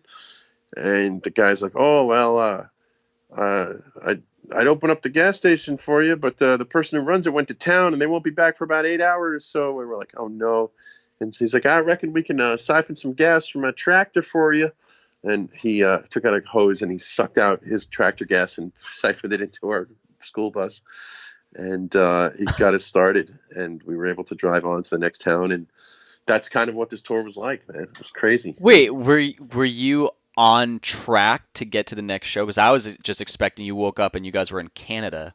Because he just went the wrong way. So he legit was just going. He stayed the course on whatever, like 80 or whatever it was. Yes. And it was just nothing. Nothing. And just somehow we got lost, and we got back on. And then we played in Montana, where I got really sick, and I got so sick they had to like sit me down on stage to play and duct tape the bass to my hands and shit. I was so ready to keel over. Yeah, I had one of those moments too. One time. Yeah, exactly. Yeah. And then through Idaho, we ended up in Spokane, Washington, where we played a basement of a church where we played to like 70 people, and we like look down our instruments and rock and lift our heads up, and it would be like 60 people, and we'd be like, look down 50 people and look up and 40 people, and we're like, are we that bad? And then all of a sudden, when the place emptied out mid-song, we realized something was going on in this basement, and so we ran up to the street level, and then we realized it was like a riot happening where like these neo-Nazis they wanted to reclaim one of their members who was like a 13-year-old kid, and they were like, little Jimmy's a punk. No, he's a skinhead. He's coming with us. And they threw him into a van, and it was like a whole disaster. Then we moved our way over to Olympia, Washington, where we played a show with this hardcore band called Carp, which is like, a pretty big band. And like we were slapped together with that. We had no business being on there, and the club promoter wouldn't pay us. So we destroyed their fucking club and bathroom. We flooded out the toilets and the sinks, and we were like, fuck you. Then we went down to Eugene, Oregon, where we played a club with no floor. It had like a dirt floor. And we played with our band, and there was literally one person in the crowd. And at the end of the show, when I went to go collect our $20 like minimum guarantee, the promoter was like, look, I took donations, and this is all I got. And he opened up his fucking hand, and it was a dollar bill and 4 quarters. And his girlfriend came over at the time and was like, yeah, and I flyered for the show, and I need money for flyers. And she took the dollar, and he was just left with like 4 quarters in his hands. And I looked at him, and he looked at me, and I looked at his hand, and he looked at his hand, and I looked at him, and he looked at me, and I was like, okay. And I just took the 4 quarters and like went back to the van, and Hobbs was like, well, did you get paid? And I'm like, yeah, I got paid. Here's your quarter. Here's your quarter. Here's your quarter. Shit like that. And then we made it down through like the California Grapevine into that was the worst fucking road. It was the worst, dude. At this point, though, we got lucky. We played. We didn't have a show booked in San Francisco, but we had made friends with a band called Tilt. Remember that band? Yeah, yep. So they were Green Day's opening act for their national tour, and we played Baltimore with them, and they really liked us. So in '93 or 4, whatever, we made friends with them, and they had a roadie named Kamala, and Kamala was later the subject of a Screeching Weasel song called Kamala's Too Nice. She invited me and CJ to go fly out to San Francisco to go live with her for a little while, and we stayed with her for a couple of weeks. That's where I got my first tattoo and hung out in the height of the kind of Green Day Rancid Offspring scene. And that was really special for me. This is my first trip on my own without my parents that I flew anywhere, And while we were there, we stayed in her roommate's room, who was out on the road, and didn't realize till the end of that trip that her roommate was Matt Freeman from Rancid, and stayed in his bed and came home and got the craziest case of the scabies from that. And so I can always go around saying that Matt Freeman from Rancid gave me scabies. That's gonna be a which is great. amazing. That's gonna be a great Yeah, sound clip. exactly. And I mean, supposedly, but report allegedly. But anyway, so while we were in San Francisco on this tour, Tilt was playing Gilman Street, and a place we always wanted to check out. So we went to go hang out with them and see them, and this is so cool, man. While we were there, they knew that we were there and didn't have a show, but were playing their own sold out show at the height of the SF punk movement. So while they were on stage, told the crowd that they special guests, Latex Generation, were going to come on and perform a song in the middle of their set, which was so cool, so cool. And so we played to a sold out like Gilman Street. Not even art. We weren't even on the bill. We just did a song, and it was really cool. Holy shit! Wait, which band did this to? Or did Tilt. That was Tilt. Wow. Yeah. Just think about that, dude. Like That's insane. At the height of that Green Day scene, that their opening band at Gilman brought us on to a sold out Gilman show. That's fucking cool, dude. Yeah. So that happened, and then we went down to we played other places, Santa Rosa, made some friends there, and down to LA. But you got to understand at this point, like we were kind of getting all sick of each other, and the band was kind of dividing into two parts. So there were 6 people on tour: me, Joe, Paulie Latex, Hobbs, Paul's girlfriend, who is now his wife, Jen, and our buddy CJ, who was a roadie, right? So the band was kind of divided into two parts, like the Dirtbags, which was me, Joe, and CJ, and like the college crew, which was like Paul, Jen, and Hobbs. And so we were kind of dividing and cracking, and like the college crew was kind of like sick of the van life and of each of us, and vice versa. And so we decided to take a split, like a little separation from each other in LA, because we had some time off there. So Paul, Hobbs, and Jen took the van, and Joe, CJ, and I were on our own, and we had friends with a band from San Pedro, California called FYP. Have you ever heard of them? I believe so. They're part of like that whole Mike Watt kind of like Recess Records scene, Yeah. Those dudes let us crash on their couch, and we were kind of fucking around, wanting to do just random things, and we were like, can we go somewhere? Like, we don't have a van. And they were like, well, where do you guys want to go? And I was like, oh, why don't we go to San Diego? And they were all like, these gutter punks were like, San Diego? Why would you want to go there? We should go to Tijuana. And we were like, okay. And so we remember jumping in the van and going to Tijuana with them, and in their van. And you got to understand, this is like pre 9/11 fucking. So like getting into Mexico is no problem. And, we just partying and hanging out with like fucking at clubs where they would knock your head back and pour tequila down your throat, and there's prostitutes everywhere, and fucking taco vendors and selling stilettos and chiclets, and just lawlessness, Yeah. And at the end of that night, we all gathered to go across the border back, and it was me, Joe, CJ, our buddies, Sean from FYP, this chick Monica that Joe was banging at the time, and from FYP, and this guy Franco. And Franco was a foreign au pair, like British exchange student, right? So we're all needing to go back to LA at 1 a.m, and we go to cross the border. And now you got to understand, coming into Mexico, no problem. Mexico loves the American dollar, the tourism dollar, but coming back to America, a little ICE action going on at the time, pre 9/11. So the way it worked to get back in is, if you were American citizen, all you had to do when crossing the border was to declare your citizenship. Yeah. You didn't even need to show documentation. So basically, I was like, I'm from the U.S. And they'd be like, enter. And then Joe would be like, I'm from the U.S. And they'd be like, enter. And we went down the line, and the last guy to go through was this guy, Franco, who was British. And they were like, where are you from? And he's like, oh, I'm from the U.K.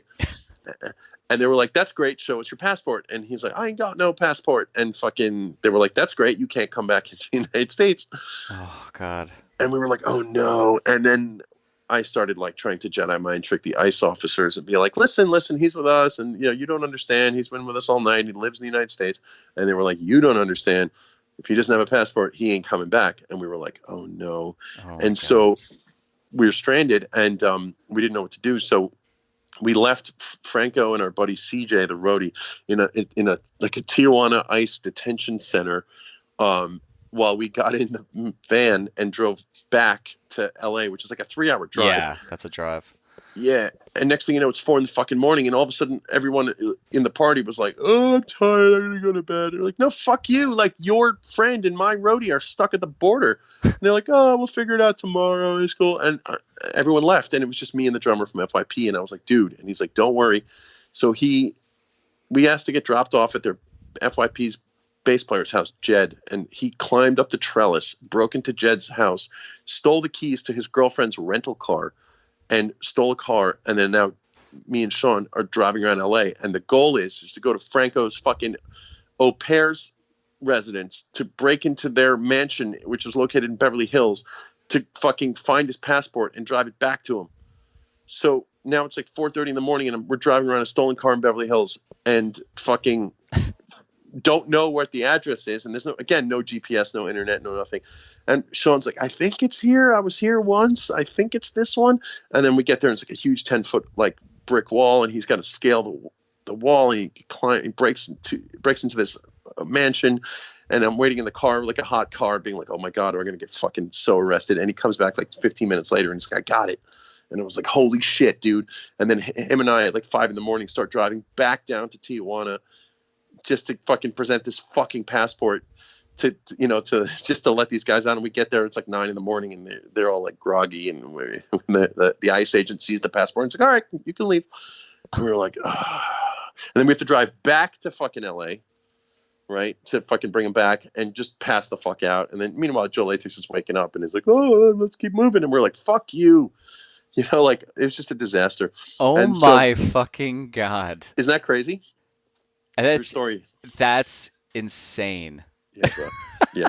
And this is like just getting started. Remember I told you, how did my parents let me do this? Do you think they knew that I was in a Tijuana detention center? Well, now I Like, understand why you would never let your kids ever do this. I don't think I ever had exactly. the same exact story Exactly. ever And, like that. and then like stupid shit. Like, the next show after LA was Austin. You know how fucking far that Oh is, my bro? That's a God. 30-hour drive. And guess what? Us idiots did that. We drove one shot, straight shot, not stopping, from LA to Austin, 30 hours straight. Yep. And when we got there, we played with some unknown band called At the Drive-In, right? Wow. Fucking total madness, and played to a club, a record store with like 30 people. Yeah, but that's also when At the Drive-In wasn't At the Drive-In became At the Drive-In like when Relationship of Command came out. So Exactly, this was exactly. like before In Casino Out, probably, Yeah, right? it was right around that time. Like it was just like they were just, and remember they're from El Paso, not Austin, but Right. so, like amazing things like that. And then, we'd Jesus. play fucking New Orleans, and the Quincy Punks and this and that, and just like random shit. Then played Florida, and by the time we got to Florida, we were like, the rest of the shows up the East Coast, believe it or not, were kind of scattered, and we were like, "Fuck this, let's just skip all the other shows and just drive back." And that's what Yeah. we did. Um, and that gets us to the fall of 20. No, what am I talking about? 1996, and Hobbs was like, "Yo, I really need to focus on college and Rutgers." And Paul was like, "I got to go back to UMass and become a mechanical engineer."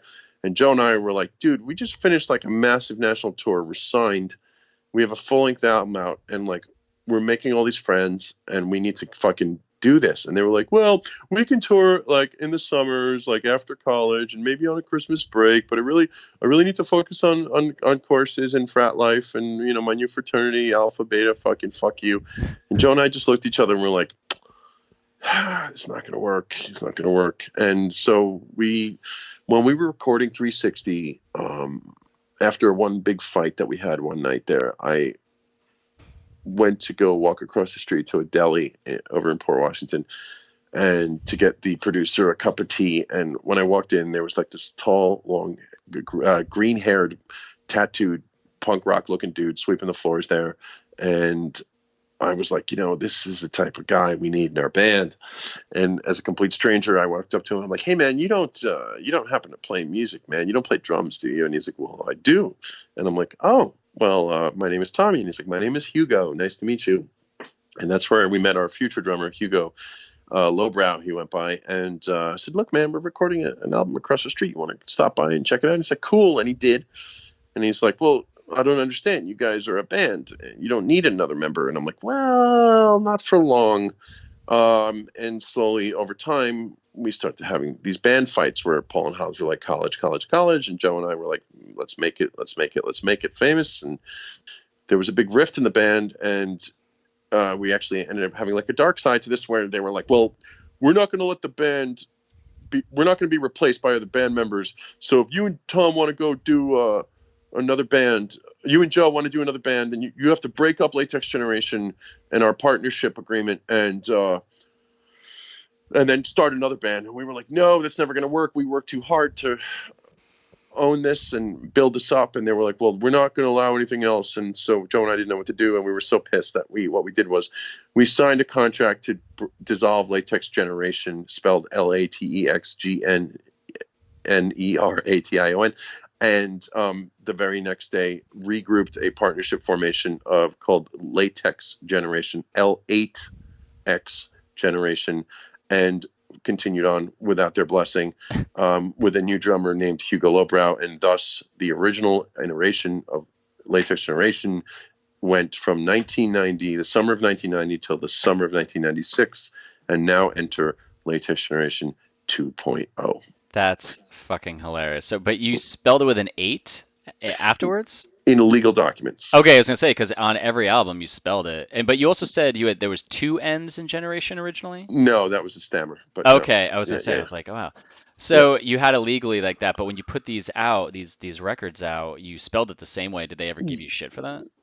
Let's just say we had like a falling out, and this was particularly tough because, if you remember earlier in the interview, this was my first cousin and dear friend. So there was a little bit of a fallout. Now everything's good. We're all friends, and we've since reunited. Flash forward 20 years later, we've all reunited and played. But at the time, we had to do what we needed to do to survive and push the band forward. So that was hard. But Joe and I Joe was like, fuck it, like we have something good here. Let's keep it moving. And so there was a little blend over time where there were 2 shows that happened of an overlap, meaning one show at Wetlands where we played with like Doc Hopper and No Use for a Name and possibly Weston, where it was me, Joe, Hobbs, Paul, and Hugo, with Hugo on rhythm guitar. And that was one show that happened. It was a pretty big show. And then the same lineup happened again once in Pennsylvania. And then that was it. So we went from a 4-piece to a quick 5-piece to an immediate 3-piece within a period of like 3 months, Jesus. Yeah. Yeah, 3-pieces are hard too, because that's like it's not as much of a full sound. It's hard to like pull that off. Exactly. And now all of a sudden, Joe Latex has a huge weight on his shoulders. Now he's got to be the lyricist, he's got to be the singer, he's got to be the lead guitar player, he's got to be the rhythm guitar player, all in one. But he was up for the challenge. Then I had to also step it up and do a little more background vocals. I notoriously can't sing if my life depended on it.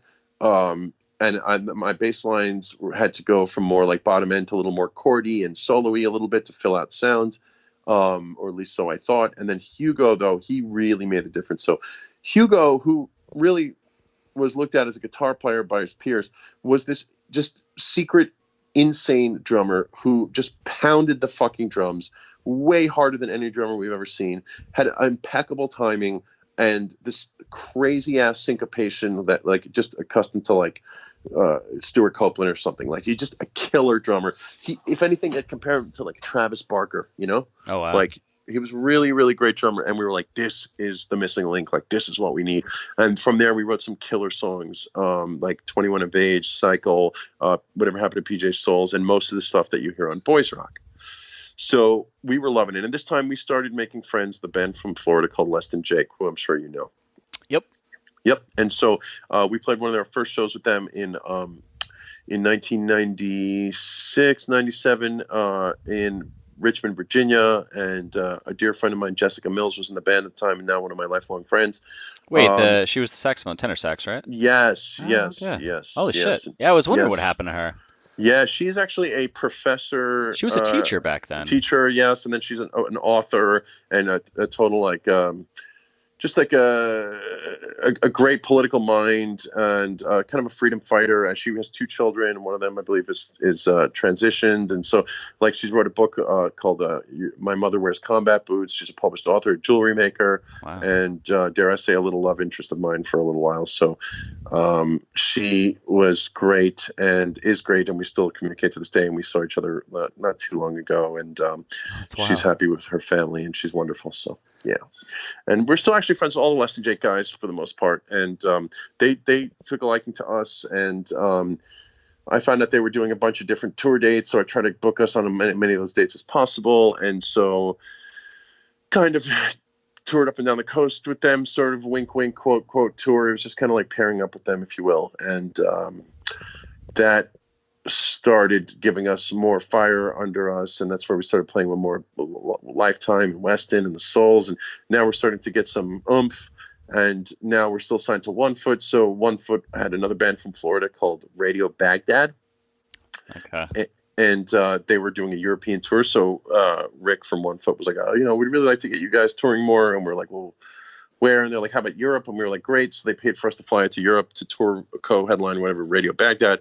And we played all these crazy shows and tours at venues out in Germany in 1997, which was super fun. And now we feel like we're riding high and getting to do what we always wanted to do, is tour the world and get sort of paid for it and party on. And it was just like the greatest feeling for a 21-year-old kid or whatever. And that's just great, So I remember we wrote a song on Boys Rock called Tanksteller, which is the German translation for gas station, which was a reference to always being in the van out in Europe. And one of that was actually lyrically a beautiful song. And one of the great lines in that song is Joe says, "I never thought a song would bring me this far," which is just totally in reference to like just being on the road in Europe and having fun and playing music. So that was cool. And so we did that. And but Hugo, we started to have problems with him now. And Hugo was kind of a partier, but also like marched to the beat of his own drum, no pun intended. And he'd just be kind of reckless on tour. And a lot of times he got sick and would throw his drums around and kind of bratty. And took it for granted. And Joe and I also it's kind of like a situation where like mom and dad of the band, where I was like kind of like the nervous mom and he was like the kind of the forthright dad. And Joe always Hugo would be privy to us bickering a lot. So after that European tour, we were like the tightest we ever sounded and just sounded amazing. And had already recorded all these singles with Hugo, like 21 of Age and Cycle and all this stuff, and another song which is about touring called Come Along Sorry Ass We're Going Places. But Hugo just couldn't take it, and he was like, "I love you guys, but I don't want to do this anymore." And we were like so deflated. We were like, "No, dude, we were a thing. This is a thing." And he's like, "No, man, fuck you guys. I love you, but no, I can't do it." So we were like, "Fuck." So here we are again, and now we're looking for our third drummer. And what year is this now? 1990, the middle of 1997. Oh wow, that was like right when I got into the scene. Okay. Right, and so a lot had happened, and this is why when you guys and these kids like what are they called, the ASOB and all these guys and the high school football heroes, and you guys are starting to come into the scene.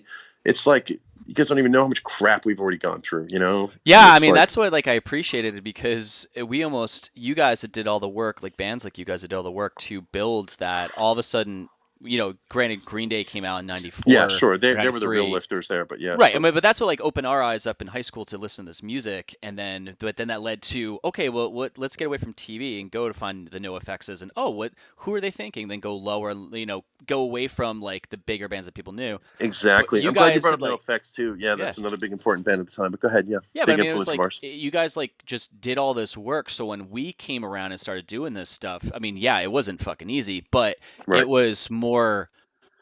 What's the word? It was paved. The road was maybe a little more paved, Yeah, but it was more like, oh yeah, we get what you're doing now. And people are like, we're going on tour. It's like, oh, because of bands like Latex Generation and Less Than Jake and the Souls and NoFX. Right. That's Driving came out later, but yeah, so you guys had done all that work. So but that's crazy that you're starting that at this time, and also.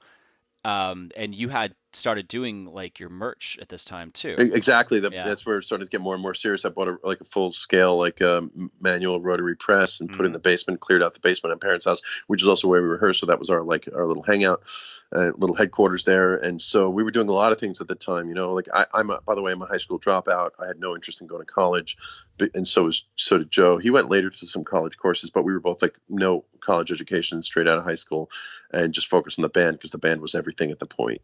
So because of the scene, it was a big thing, and it was a scene, and we loved it, and we just that was life. for kids. But Boys Rock came out in '96. No. So 360 90. came out in '96. Yeah.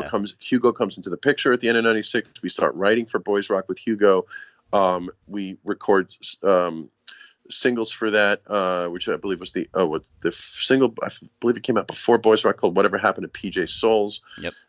We actually put out a 1 foot sanctioned single that our friend Kelly Applin drew the cover for, of 21 of Age and Boys Rock. 21 of Age and Cycle, a 2-song single, because at the time everybody was listening to cassette tapes in the van, the van. The cassettes were like the thing, so we wanted to get as many cassettes out to people as possible. So we'd go out to Warped Tour and give them out and stuff, and that kind of helped get us around. And we put those 2 songs as a precursor to Boys Rock on all these compilations and stuff. So basically Boys Rock is, and I'll get to it, is an amalgamation of various recordings with 2 different drummers on it, right? So this is what happens. So 97, we do the European tour in the first half of 97, and then by the summer of 97, Hugo leaves, and now what do we do? And now you start to understand what I was talking about, like how difficult it was to maintain the identity of the band. So now we put an ad out, and we get this kid. His name is Jay, who came to fill in for drums, and we did. He was in the band for about just under a year, and we did a national tour with him in the fall of '97. It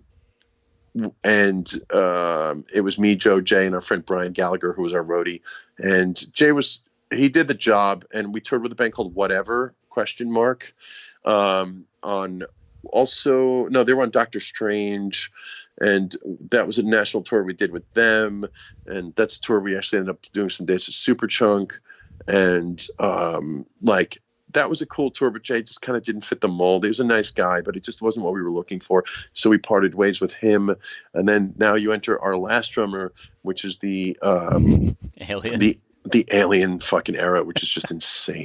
It's So just insane. I've told a story a few times about Alien, and I wanted to just fact check it with you. So our drummer Sean from Lanemeyer, he got connected with you because you did a lot of our merch. Basically, I think you printed all of our merch. Yeah, I think so. And hopefully we paid you back. Yeah, so you're all set. Okay, all merch debt forgiven. We're good. Great. But he told me a story. Like, he went to some local show in Jersey, and you guys are playing, and Alien is playing on the drums, and his stick slips out of his hand, so he stops the set, gets up and walks over, picks the stick up, and comes back. Now, one of you guys turned around and yelled at him or threw something at him, or fuck this, fuck you, and walked off. So what is that actual story? Okay, so that story, I was crying, dude. I was crying when he told me that story. I was laughing so fucking hard. I know. Well, first of all, that's actually a very monumental night. It's because check this out. It's a crazy story, but that night, that show that you just described was Latex Generation's last ever show in history. Right? Oh, wow. All right, go on. Jesus. And it was the last show because of that action of what happened with Alien, right? So I'm going to get to that. We're going to do one of these, when you see a Hollywood movie and they start with the ending and then they come back to the ending at the end of the movie. Yep. We're going to do that here, right? So now Alien, let's enter Alien, right? So at this point, a couple things. We were gearing up to record Boys Rock, and we wanted to do it with Hugo. And we did some of that recording with Hugo, but Hugo was gone. Jay comes in, does a tour. Tour was fine, 6 weeks around the country, similar to the '96 tour, but it doesn't work out. Jay leaves. So now Joe and I look at each other and we're like, what the hell are we going to do? And it's still the mid to late '90s, and the scenes are still swelling. But now, instead of Nirvana being a big band, now instead of Green Day being a big band, there's a new big band called Blink-182, right? And if everyone remembers, they might laugh now, but Blink was huge back then, right? Mm-hmm. And before they broke, Les and Jake did a co-headlining tour with them and stuff, or as they broke. And it was just we were in the midst of all that. We were in the eye of the storm. And so we had a mandate to keep it going. So Joe and I were we can't stop, Now, at the same time, there was a guy in Long Island named Eric Weiss who was kind of a ghost manager of ours. He managed the Misfits, the later era Misfits with Michael Graves, and he liked us, and he was based in Hicksville, and he took us on a little bit, and he's like, I can't full-time manage you, but I can totally help you out. So this is what I'm going to do. I'm going to get you on the second stage of something called the Warped Tour. And we were grateful. And so the first show they put us on was in Buffalo, and which I think Less Than Jake was on the main stage. And I remember driving up there, and we did that show with our buddy Jay, the other, the old drummer that left the band. And that was our first Warped Tour show. And there I met a guy named Kevin Lyman. Do you know who Kevin Lyman is? Yeah, he's the guy who runs the Warped Tour. Yeah, started it. He was also a tour manager for Jane's Addiction, for Guns N' Roses and Jane's and all that stuff. So Kevin, I realized his importance in the scene, that kind of the godfather of pop punk, if you will, and later would become a friend and a mentor for me. He is someone I just kind of stuck with and would hang out with and talk to. And but you got to understand, there's millions, or not millions, but thousands of punk bands trying to make it in America at this point. So we couldn't pay too much time to me. But another Warped Tour date we did was at RFK Stadium in Washington, D.C. And there we played with, just one of the biggest shows we ever played. And then again, they put us in the Asbury Park show where we played like Hatebreed and the Souls and all this stuff. So I'm starting to make friends with Kevin, and I'm starting to corner him more and more. I said, Kevin, look, we got a good thing going. We would love to do the Warped Tour on the main stage as a national tour next year. And he was like, listen, I love what you guys are doing. You're a good kid, but it's just the scene is super saturated, and I need more out of you, and you need to rise to fame a little more before I can put you on. And I understood, but I kept persisting, and it was like, is there a way where we could do one of your other tours, like in Canada or South America, whatever? And he was like, listen, you got a lot of chutzpah, kid. I'll tell you what, I'll give you the contact information for those overseas tour promoters that we deal with. And if you can get yourself on, I'll give you like the thumbs up and a good word of referral, And I was like, cool, give me the challenge, So that started the process of us trying to go further with this. And so now flashback to Alien. So now Alien, we put an ad out in the local shops and Tower Records and Under the Volcano fanzine. And basically we're looking for any drummer that fits the bill. But now we're getting more specific with our criteria and our influences. And we get a bunch of phone calls, and all of a sudden I get this one phone call from a kid with a raspy voice, and he's like, hey, my name is Brian, and I saw the ad, and I wanted to come try out for your band. And I was like, cool, man, well, here's the address. And I told Joe someone's coming, and the next thing you know, I answer the door, and here comes this kind of short, wiry, scrappy kid with a hood pulled over his face. And I'm like, hey, what's your name? And he's like, I'm Brian, but people call me Alien. And I was like, cool, man, why do people call you Alien? And he was like, I don't know. And I was like, all right, well, come inside. And we brought him in the parents' basement, and Joe looked at me like, are you serious with this kid? And I was like, I don't know. He's here. Let's try him out. And we went over some stuff, and it sounded pretty good. And we played some covers and some originals, and it was good. And I pulled Joe over to the side, and I was like, what do you think? And he's like, I don't know. He's a pretty good drummer, but he's just a weird guy. And I'm like, I know, but we don't really have any other choices. And so Joe's like, fuck it, let's do it. So we were like, all right, Joe, all right, Alien, you're in the band. And he was like, really? And we were like, yeah. And he's like, cool. And so I remember like them, like Joe and Gallagher and Alien going out to like 7-Eleven to get some beers to celebrate and come back. And they came back, like I stayed behind, and they came back like 15 minutes later, and Gallagher fucking bust through the door, and he's like, yo, this fucking kid's crazy, bro. And I'm like, what happened? And Joe walked in next, and he's like, yo, this fucking kid, dude. And I'm like, what? And then Alien comes in, and he's like, I didn't know. I didn't see. I didn't. And I'm like, what happened, guys? And like while they were driving, like Alien, who had a minivan at the time, like somehow went through it took a turn and went through a stop sign and took the stop sign out, took it completely out of the ground. It flipped behind them and went through the dashboard of some poor lady behind him. And we were like, holy shit, like this kid can never drive the van, like ever, And we started to realize this kid was a little off. Like we would do a little practice circuit tour, like down the coast to like South Carolina and shit, maybe do some recording and whatever. And fucking like before that circuit tour, he'd be like, I've never really been in a real band before, so like, what do I bring on tour? And I'd be like, what do you mean, what do you bring on tour? And he's like, well, what do I bring? And I'd be like, you fucking bring what you bring like on a camping trip, like socks, shoes, like whatever the fuck, like hat. And he's like, and I'm like, I'll make you a list, right? So I make him a full fucking list of everything they bring on tour, symbols, And next thing you know, we're driving down the fucking like Delaware on I-95, and Joe's driving, fucking Alien's in the shotgun, and I'm in the backseat reading Maximum Rock and Roll, and Alien looks back, and he's like, hey, can I borrow a pair of socks? And I was like, sure. And I lean back, and I'm like, I stop, and I'm like, why do you need a pair of socks? He's like, oh, because I don't have any. And I'm like, oh, okay. And I lean back, and I go to get him under my bag, and I'm like, I stop, and I'm like, wait a minute, why don't you have any socks? And he's like, well, you didn't put them on the list. And I was like, oh, my God. And he'd be like this kind of like guy, and we were like, oh no.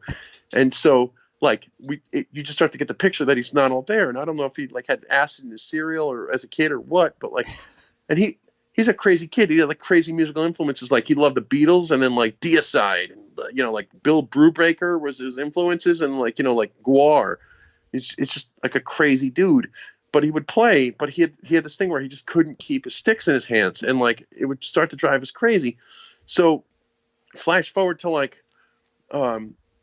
me running into Kevin one more time, and him and me be like, dude, and he's like, if you're gonna do this tour, you got to do it on your own. So I said, fuck it, and I called the furthest place I could, which was Australia, on that Warped Tour list, and I basically called up the Australian Warped Tour counterpart and told them that we were the biggest band in America, and Kevin Lyman handpicked us to fucking be on this tour, and kind of like stretch the truth as much as possible.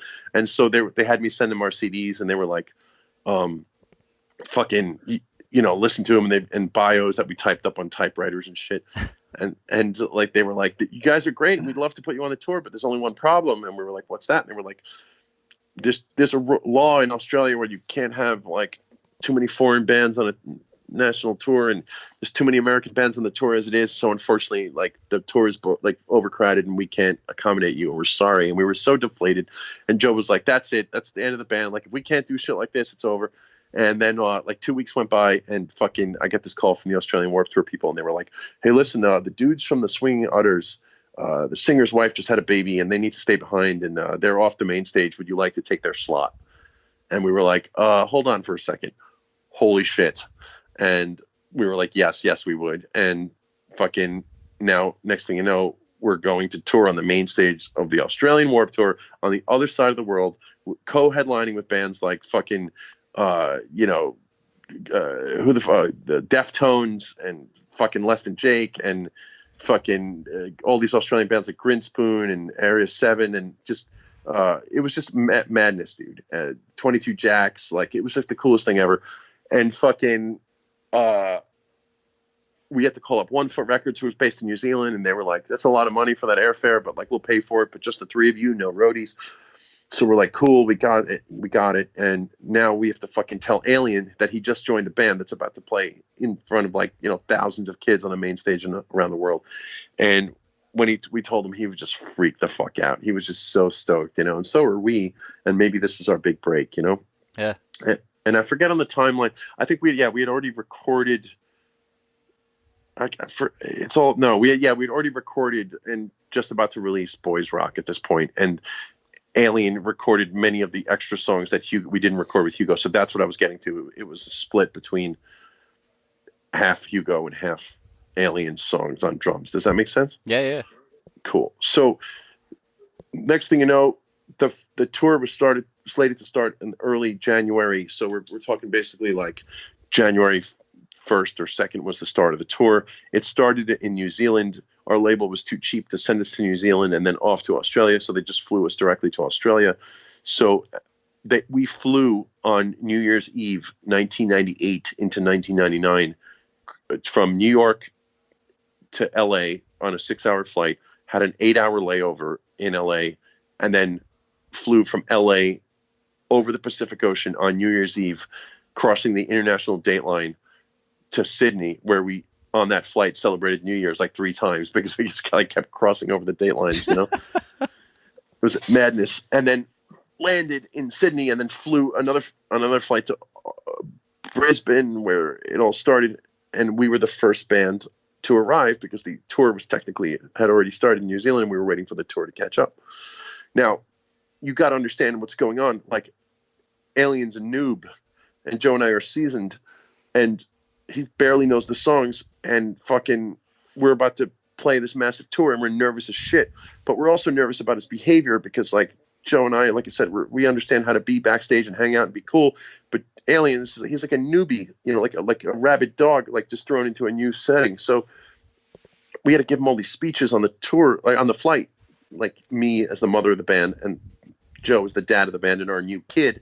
And we were like, listen, dude, like, you got to understand what's going on here and what's at stake. Like, we're about to do this massive tour. We're probably going to be the smallest band on the tour, the least significant, but given a massive responsibility. And he's like, I know. And we were like, dude, you have to be super chill. Like, you know, you're going to be touring with like some of your favorite bands. Like, just play it cool. Now, one of his favorite bands of all time is a band called Suicidal Tendencies, and he's absolutely crazy about them. And fucking, I got an update from the Australian tour people that Suicidal was just added to the tour, and they were going to be our touring mates. So when we told Alien that Suicidal was going to be on the tour back in Long Island, like, he freaked the fuck out and like literally ran around the block, up and down the stairs, like we had to like grab him and like throw him down on the couch and like calm him down because he was like manic. And we were like, dude, it's cool. And he's like, Suicidal, holy shit, I'm touring with Suicidal. And I'm like, yes, but just chill the fuck out, dude. So on this flight, we're prepping him like, whatever you do, like, you're going to meet fucking Mike Muir. You're going to be backstage. You just be chill. You have 3 weeks with him. Like, whatever you do, like, just keep it cool, man. And he's all giggling and he's like, yeah. And we're like, no, dude, just be chill. And Joe and I would just look at each other and be like, it's not going to work. But so we fucking land, and the entire tour was being held at a football field, the Australian rules football field. That's where all these tours were happening in all these cities. Like, so they would just set this up, and we're waiting for the tour to catch up. And I remember this very specifically. And it was like 6 a.m, and I'm like walking around this Australian rules soccer field by myself, waiting for like the tour to catch up with us. And we were the first band on the grounds. And all of a sudden, I feel 2 hands come on each shoulder, and I look left, and it's Roger from Less Than Jake, and I look right, and it's Kevin Lyman. Whoa. And Kevin was like, well, like, look who got himself to the other side of the world. And it was a really, really proud moment for me because we worked really hard to get there, and here's this guy, this, you know, mentor and godfather of punk, and I was just so stoked. And Roger was an old friend of mine, and it was just like a great welcoming committee. And he was like, come on, we're going to do this big orientation and we're going to have a big bonfire and everyone's going to meet. So we had this huge bonfire, like, you know, 2 stories tall, and all the bands. And it was like Unwritten Law and Suicidal and Less Than Jake, and fucking, we're all just sitting around passing guitars, and Kevin starts giving these speeches, right? And it's like getting ready, like a troop ready for battle. And he was like, this is the Warped Tour. This is our first Warped Tour in Australia. And maybe their second, I forget. I think it was their first though. You know, there's no gods, no warriors. Like, everybody's equal. And like, you know, like, every day you're going to report to like the will call tent, and you're going to find out when you're playing, but there's a chance that, like, you know, Suicidal will play first and Latex Generation will play last. We don't know. It'll all be different. So, you know, it's all about good times and fun, and, you know, everyone keep it cool. And gave us this pep talk, you know, orientation speech. And the very next day we were playing, I think, in Brisbane, and we got up early and we went to go check the schedule. And of course we were like the first band on. So we're like, yeah, of course. So we fucking, it's like 10 a.m. The gates don't open till 12. And Joe and I are on this massive main stage, like a real main stage of a Warped Tour. And we're like, you know, the local roadies are helping us set up, and we're tuning our guitars. And Alien is nowhere to be found. He's just totally gone. And we're like, and so I go to Joe. I'm like, where's fucking Alien? And Joe goes, I don't know, but if he doesn't show up soon, I'm going to fucking kill him. And all of a sudden, like, Joe's tuning, and I look out into the field, and I see this little figure walking closer and closer to the main stage. And I squint, and I'm like, that can't be, oh no. And all of a sudden I see Alien come into focus, and this is how he's dressed. He's got a Suicidal Tendencies shirt, Suicidal Tendencies shorts, Suicidal Tendencies little flip-up cap, Suicidal Tendencies bandana sticking out of his pocket, Suicidal Tendencies socks, Suicidal Tendencies drumsticks, all of it completely autographed, right? He went straight for the fucking merch tent, bought everything they have, and went straight to the band backstage and freaked out on them and got everything autographed. Oh right? my God. And we were like, oh no. So fucking now we're like, oh great. Okay, so we play our set. They let the kids in. We rock. It was fun. Holy shit, we just did that. And the tour continues. And as the tour goes on, like his behavior is becoming more and more crazy, like and erratic. And like, you know, he would just get drunk and party because he's having the time of his life. There was a time where like me and Vinny from Less Than Jake in like Canberra or some shit were going out for lunch from the hotel, and like the 4 members of Hepcat would have Alien by each limb, carrying him into the hotel and being like, is this yours? And I'd be like, no, not mine. Oh. And Vinny would be like, is that your drummer? And I'm like, no. You know, like so embarrassing. And like it would just crazier and crazier. And like the people from the tour would come over and like be like, yo, your set was great, but you guys are a lot of fun. Like, you know, like big bands like Unwritten Law would be like, you guys are awesome, but like, what's the deal with your drummer, bro? And I'm like, he's just weird, dude, you know? And so now flash forward to like Sydney, and like that's the big show, and fucking so big that there's 3 shows in a row. Like there's 3 nights in a row in Sydney. So the night before, Kevin Lyman gets this idea to like prep all his baby bands and to get ready for the big show. So he fucking decides to throw a party on a yacht, like a massive yacht that circles the entire Australian Sydney Harbor, where the Sydney Harbor Opera House is. You know, the Sydney Harbor Opera House. So fucking he loads up all the bands on that shit, and it's like, let's just have some fun, and tomorrow we'll do these big shows. So we're on this fucking the deck of this yacht, and all the bands are on the tour on this yacht, and fucking we sit down on this like table, and it's me, Joe, Alien, and sitting across from us is fucking CJ Ramone, right? And he was on this tour touring with Joe Sib, who now owns and runs 21 Side One Dummy Records. Yeah. Right, and he was in 22 Jacks, and that was the band. So he was touring along with Steve Soto, who's in the Adolescents. Like he was in the 22 Jacks at the time, and so they were all on this tour. So it's CJ is from Long Island, so it's me, Joe, Alien, and CJ, and we're all hanging out at a table, floating around the fucking Sydney Harbor, watching the Opera House. Like think about the madness of that, right? And so we're hanging out, and Kevin had hired a cock rock band, who fucking played in the hull of the boat to entertain us. So we were all kind of hanging out and listening and talking to CJ and just shooting the shit. And all of a sudden the cock rock music stopped blasting from underneath, and all of a sudden we heard like the song KKK Took My Baby Away by the Ramones, and I'm like, who the fuck is playing that? We looked at CJ, I'm like, well, you're standing right here, who's playing that? And we looked overboard, and it was the dudes from MXPX, and they took the instruments and just started playing. So fucking we're like, that's cool, like let's go watch them, you know? So we all go down with CJ and stuff, and we're watching like MXPX play Ramones songs, and then they put their instruments down, and then they fucking look at us and they go, here, Latex Generation, you play. And we're like, oh no. And so we pick up the instruments, and I don't know why we did this, but we played some whacked out ska version of Metallica's Fade to Black. Oh my God. Which is just ridiculous. That, again, back to the muddled fucking ways of Latex Generation.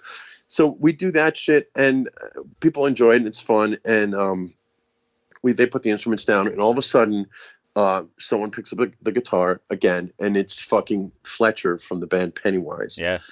And yeah, if you know him, like this guy is like a powerhouse and a big scenester and a notorious troublemaker with like an arrest record and shit, and like just bad news. And because the band Pennywise was on that tour, and fucking he picks up, and what does he start playing? But he starts playing old school Suicidal Tendencies riffs.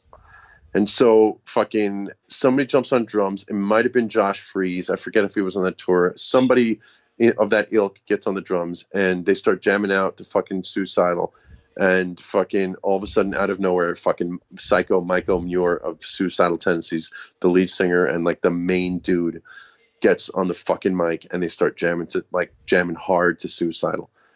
And fucking Joe and I just look at each other, and we're like, oh no, because Alien is nowhere to be found, and here comes like the greatest moment of his life, and he's totally gonna embarrass us. And fucking they start jamming. And Joe and I just patiently looking at each other like, okay, we don't see Alien anywhere. Hopefully he's upstairs. He's not seeing any of this. And all of a sudden, boom, Alien just appears. And he's like, oh, oh, oh, oh, oh. And we're like, Alien, calm down, calm down, calm down, calm down. It's going to be okay. It's going to be okay. Just enjoy it, okay? And Joe's like pulling on his arm, and I'm pulling on his other arm. And he's just getting like more worked up and more worked up. And fucking, he's just like, can't take it. And he's just like so excited and so worked up like a little dog in a fucking chasing a ball. And all of a sudden, he just like bursts through us, and we're like in slow motion, like, no. And he just jumps on the mic with Mike Muir and starts duetting with Mike, like at a pace on par with Mike. So like he knows every single lyric better or as good as Mike Muir. And fucking, we're like, okay, like smile, hee, like, okay, he's a big fan, like it's cool. And then like after a song of that shit, and they're going, Alien, something happened in his little alien head, and it just like a blood vessel burst, and he just fucking pushes Mike out of the way, the singer of Suicidal Tendencies. The mic goes up in the air. Alien grabs it in the air and starts like overtaking the vocals and starts singing. And we were like, no. Now, like another vessel bursts in his head, and he's like over the top and can't take it. And he throws the mic back up in the air. Mike Muir grabs it back and reclaims the mic. Alien runs behind the drummer to the wall where the drummer's up against and playing against, and starts bashing his head into the wall at full speed with blood splattering everywhere and bone fragments just slamming his head into the wall because it's the greatest moment of his little alien life. And we're just looking in horror, so that he fucking like is half unconscious and takes his fucking bloodied head and walks around, stumbles to the front of the drum and sticks his bloodied head into the bass drum. And, like, do you understand how fucking loud that is? But not loud enough for Alien because he wants more and more of it, right? So fucking Fletcher sees this shit while playing guitar, and it sets off a vessel in fucking Fletcher's head. So he swings the guitar behind his head and goes over to where Kevin Lyman is like a little, like one of these like card table dealies where he's doing like laptop work, and takes the table and throws it overboard, and thus starts a full-scale Wild West style riot on the boat where fucking everybody starts going crazy. Like fucking people start punching the bartenders, like throwing shit over the side of the boat. Like the drums keep blaring. Michael Muir, like and Joe and I are just like, oh my God, right? Like full scale riot. I'm not even exaggerating. So all of a sudden, like the boat starts changing course. The captain starts shutting everything down. And in the distance on the shore, you see fucking the police lights awaiting the entire like tour because they're coming to arrest the entire Warped Tour, right? Because of fucking Alien, right?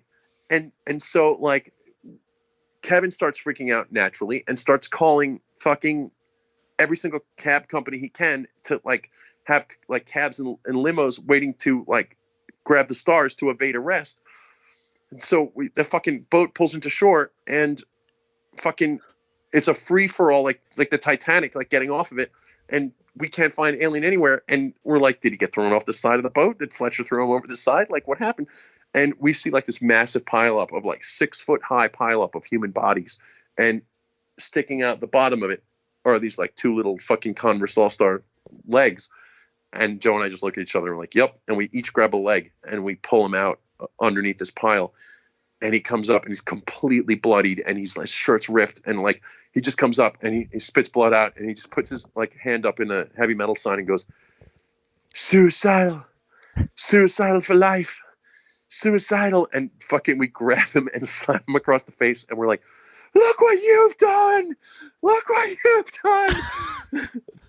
and fucking we grab him and throw him into a cab, and fucking Joe freaks the fuck out, and he's like, that's it, I quit the band, this is over, fuck this band, fuck this all, fuck everything, fuck the legacy, fuck you, fuck everything. And we fucking throw him into a hotel where we were all staying in hotels. We usually were staying in tents, like Kevin would usually put us in tents on the fields, but we were staying in a hotel, and we fucking throw him in there, and he fucking like lands flat in his face to Alien. And we pick him up and we throw him in the shower. We're like, get in the fucking shower, dude. Like, we have so many problems to fix right now. Like, Kevin's going to kick us off the tour. We're playing first tomorrow. You know we are. And it's going to be the biggest tour. We're going to play in front of 12,000 people tomorrow. Like, this is the worst shit ever. And he's in the shower, and all these bands start knocking on our door. Like like fucking unwritten law or whatever would come in, and we'd be like, dude, guys, we're so sorry. And they were like, dude, that was the greatest shit ever. And we were like, sorry. And they're like, no, dude, it was awesome. And so fucking we're freaking out. And then all of a sudden, like 20 minutes go by, and we're like, Alien, get the fuck out of the bathroom. Come on, we all got to shower. And he comes out with like a towel wrapped around his waist, and he's like, he had this like weird, funny lisp, and he would always be like, something's wrong. And we're like, what's wrong? And he's like, my ass hurts. And we're like, of course your ass hurts. Get the fuck out of there. We got to shower. He's like, no, seriously, something's wrong. And he turned around, and his entire white bath towel was blood red. And we were like, what, did you sit in paint or some shit? And he's like, no, but my ass hurts. And like, we were like, oh no. And we started like backtrack and realized what happened, that when he was in the bottom of the fucking 6-foot pileup, he fucking broken glass got up his fucking ass and jammed up his little alien asshole, and he was bleeding profusely from his ass. And we were like, oh no. And now he had like shards of glass in his asshole that we had to like get surgically removed or some shit. And Joe's like, holy shit. So like the fucking next morning we get down Warped Tour, and we're like, we just got to go to Cabinet, and we just got to like fucking figure this out and get our shift switched. And Kevin was none too happy with us. He's like, I don't give a fuck. You figure it out. Talk to some other bands and fucking, like get swap out or something. So we go to all these bands, and they were like, nah, man, we got to keep our slate and our slot or whatever. And we're like, nothing was happening right. And Joe just turned to Alien. He's like, you know what, Alien? You reap what you sow. You're going to get on stage right now, and you're going to play in front of 12,000 people with fucking glass up your ass, and you're going to do a great job and like it. And he was like, but, and he's like, no buts. And fucking, I just shook my head, and I fucking get on stage. First of all, you got to understand the size of the stage is like 5 of your houses put together. It's like massive. And we're a 3-piece, so the stage is so barren. And fucking, I look over and I look at Joe. And he's super fucking disgruntled and pissed. And I look over to the sides of the stage, and like all the bands who would normally like blow us off and like not pay attention to us are all there, because the word had got out that our drummer has fucking glass up his ass. Oh my God. And so like, it's like the Deftones with their arms folded watching us, and like, Suicidal and fucking, like they're just watching us, and Less Than Jake and fucking, and then so Joe's to my left, that pressure is to my right. I look out into the crowd, and it's like a sea of like 10 to 12,000 people. Like, yeah. And I'm like, okay. And then I look behind me, and I see fucking this like cowering, like little kid with just shaking, being like, ah. And what had happened was like the roadies had heard about what happened. So they fucking were like, oh mate, well, best we could do is give you a bunch of hand towels. And so they stacked up like hand towels, like a foot high, and for his little alien ass to like sit on comfortably. And so he's like sitting there with these cushions and like glaring at me, giving me like this half-assed thumbs up. And I looked at all around, and I was like, fuck all this shit. And I just fucking like counted off 1, 2, 3, 4. And we just started playing, and unbelievably somehow played the greatest set of our entire lives. Like, we were so like either nervous or excited or happy or whatever. Like, it just clicked on all fronts, and we killed it. And fucking the last note of the 40-minute set, fucking Alien, we hit the notes. It's like da da da da, and he hits the last cymbal and literally keels over from blood loss. And fucking an ambulance comes up that Kevin ordered, and they fucking put him on a gurney and wheel him off. And the whole crowd was like, and the stage was like, what the fuck? And he had to go to the hospital and got 14 stitches up his little alien asshole. And when our friends would call us, like back in the States, like, what's going on? We'd be like, dude, don't ask. Like, Glass in Your Ass Tour 98. We'll fucking tell you about it when we get home. So, yeah, that happened. This is probably one of the greatest stories that out of 85 episodes. This is up there with like the Chris Gethard episode, but this is like I know it's long, dude. I feel fucking amazing in so many levels. Like, I do have to like cut this short soon, but like, yeah, holy fucking shit. I know, it's crazy. And so I'm gonna listen. I actually have to cut it short too, because I have another thing I have to do, like a web to meeting. Wait! You didn't answer the question though about the fucking stick falling. Well, that's what I'm getting to. So okay. Let's do that. So now you understand. Like, the kid drives us crazy. We would continue on to do these recordings and Boys Rock and all these disasters and fun shows and cool things. We got back from that tour and like we had voicemails from like Stormy Shepherd being like, you know, NoFX wants to do Lagwagon wants to do a tour with you, with all members of Descendants. Like, let us know if you're interested. And we're like, we're finally getting the fucking like the clout and the respect that we deserve. And we did that tour with Lagwagon and all and shit, and was amazing in the spring of 99. And now comes the summer of 99, and like, you know, what's going on? You also got to realize what's happening in the scene now. Like punk is on its way out. You've got hipsterism moving in. You've got the Interpol, the Strokes, yes, TV on the radio. Like the millennium's changing, pop punk's kind of changing, and fucking what's our identity? You know, once again, we went through a decade that it went through its highs and lows, ups and downs, and here we are, like still where we are, like, you know. And we just did the Warped Tour and 12,000 people on a tour with fucking members of Descendants, but the next show we'd play would be in a VFW hall for fucking $5 admission prices, getting paid, you know, $80, playing at like 1 a.m, and nothing changed. And we were like, what the fuck is happening? Like, we just can't win. And couple that with the fact that Alien being a fucking pain in the ass. We loved him, great dude, but just a nut. And us having already done it for 10 years, and now, you know, we went like basically 89 to 99. So like, we played this one last show in New Jersey, and this is the show we discussed, and fucking Alien would not stop dropping his sticks. Joe was at the end of his rope. I was like getting head first into merch, and we started playing. And in the middle of the set, Joe started noticing that Alien would like drop his sticks constantly and miss beats. And Alien was the guy where he'd miss a beat, he wouldn't like wait to get back to the beat. He would just start up again where his little brain told him to do it. So just a disaster. And so Joe was so at the end of this rope after, it wasn't just one night, bro. It was 10 years of like just falling apart. And I remember at the end of that song, he just said into the mic, he goes, hey, our next song is fucking whatever, blah, blah, blah. And Tom's going to count it off. And if our drummer drops this drumstick at any point in the song, I'm going to drop my guitar and jump over the drums and punch him in the face. Let's go. And we started playing, and by accident, Alien dropped one of his sticks, and Joe took his guitar off and leaped over the drums and punched Alien in the face. And my last memories of our last ever show and our entire career fall into the ashes of the abyss. We're watching Joe and Alien run around in a Benny Hill style fucking sped up motion trying to kill each other. And I just put the bass down and was like, this is over. It's over, dude. And that was our last ever show. Wait, did he though? So he didn't drop the stick and get up and walk over to it and pick it up. He did. But he would do that all night. You know okay, because I was like, how? I've told the story that you were the one that went into. So this is the fact check thing. That's fucking hilarious, and for you, obviously awful, because you had worked so fucking hard. And then that was exactly. I was at that point, and still am, like the longest member. Think about it. Like, you know, like Paul and Hobbs were gone.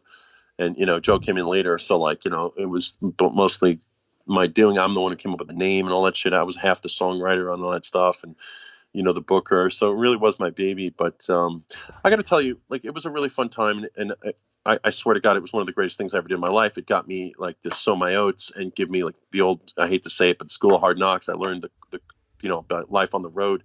I learned how to hustle for myself, how to network, all that good stuff. But basically, and I met some of the greatest friends I've ever had, great relationships, friends, sexually, all of it. But I'm really glad I'm not doing it right now anymore. I'll just say, like, I'm happy it was what it was then. And it was a great precursor and an entryway into the merch, and that's already been 20 years, and I'm having fun with that, and the merch is going strong there. And again, it's all life is about transitions. Right now, I have a cabin up in the Catskills. I like to go up there. The goal there is to make that one day maybe an Airbnb. So like I'm maybe starting to transition more into real estate a little bit, not to put the merch down. Still going to do that forever, but like that's a new chapter in my life, is doing some real estate and vacation rental stuff upstate New York. So there's that. I don't really have a creative outlet so much nowadays. I do actually, and I want to talk about that really quickly before we wrap up, which is actually I do close with two questions, which that falls under. Go for it. So I mean, yeah. So I think that you pretty much answered every question. I'm sure there's a lot more I could dive into. Yeah, but I don't think I can fucking top that story by any means. The glass in your ass story? Yeah, I'm just going to go straight into there's two questions I asked. The first one is, what do you want to plug? Oh, cool. Well, less of a plug, but just to catch people up on what I do. You can, if you want to keep up with me, first of all, you can find me on social media. On Facebook, I'm Tommy Rockstar, so I believe it's facebook.com/Tommy Rockstar. On Instagram, where you'll find me more, which is again at Tommy Rockstar, all how it sounds, all one word. My company is called Underground Press. The website is www.underground.press, and you can email me. I have an old email address. You can email me anytime. It's merchboy@merchboy.com. So feel free to email me about your merch requests. I'll take care of you. 20 years in the business. Happy to work with you. But my creative outlet is actually, I'm the co-host of a 5-man online radio show that happens every Friday night out of a converted garage turned bar called Live from the Barrage, hence the name, which is started in 2012 and still going.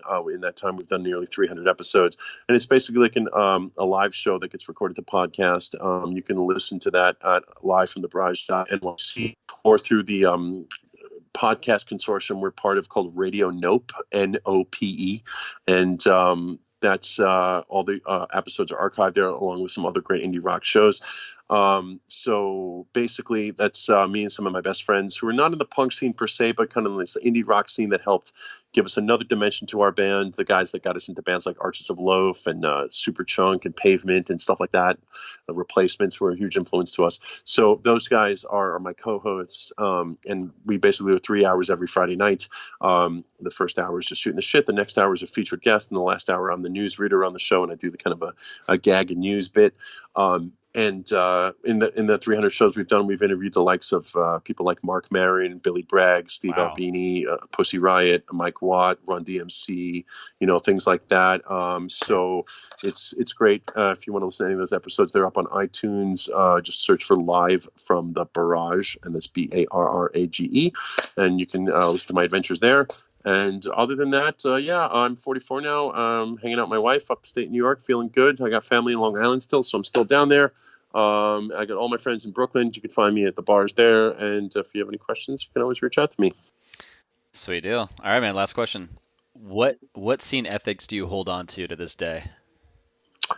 Wow. Well, that's a great question. I will answer that by saying it's with me always, because I have a DIY Spirit of Independent Living tattoo on my left wrist. So it's probably the best reminder to keep me in a kind of a DIY mindset. I also learned something to answer that question about DIY ethics, which is it's DIY isn't as black and white as it sounds. Like, I can't do it alone. I don't run my company alone. I don't do the radio show alone. I didn't do the band alone, and the scene wasn't built, by one person. So DIY is more of like a mindset of not relying on basically corporate overreach to help structure your life, and to learn to kind of live independently, but in the mindset of a collective, and lean on your friends and family. So it's kind of a gray area. But to answer your question, those is basically running my own company as an ethic of that in the scene. And marching to the beat of my own drum. I'm a Sagittarius. I'm constantly traveling, and I believe in being spirited and kind of floating in my own kind of world of independence. And so that kind of independent ethic means a lot to me. And I guess that's what the scene taught me most,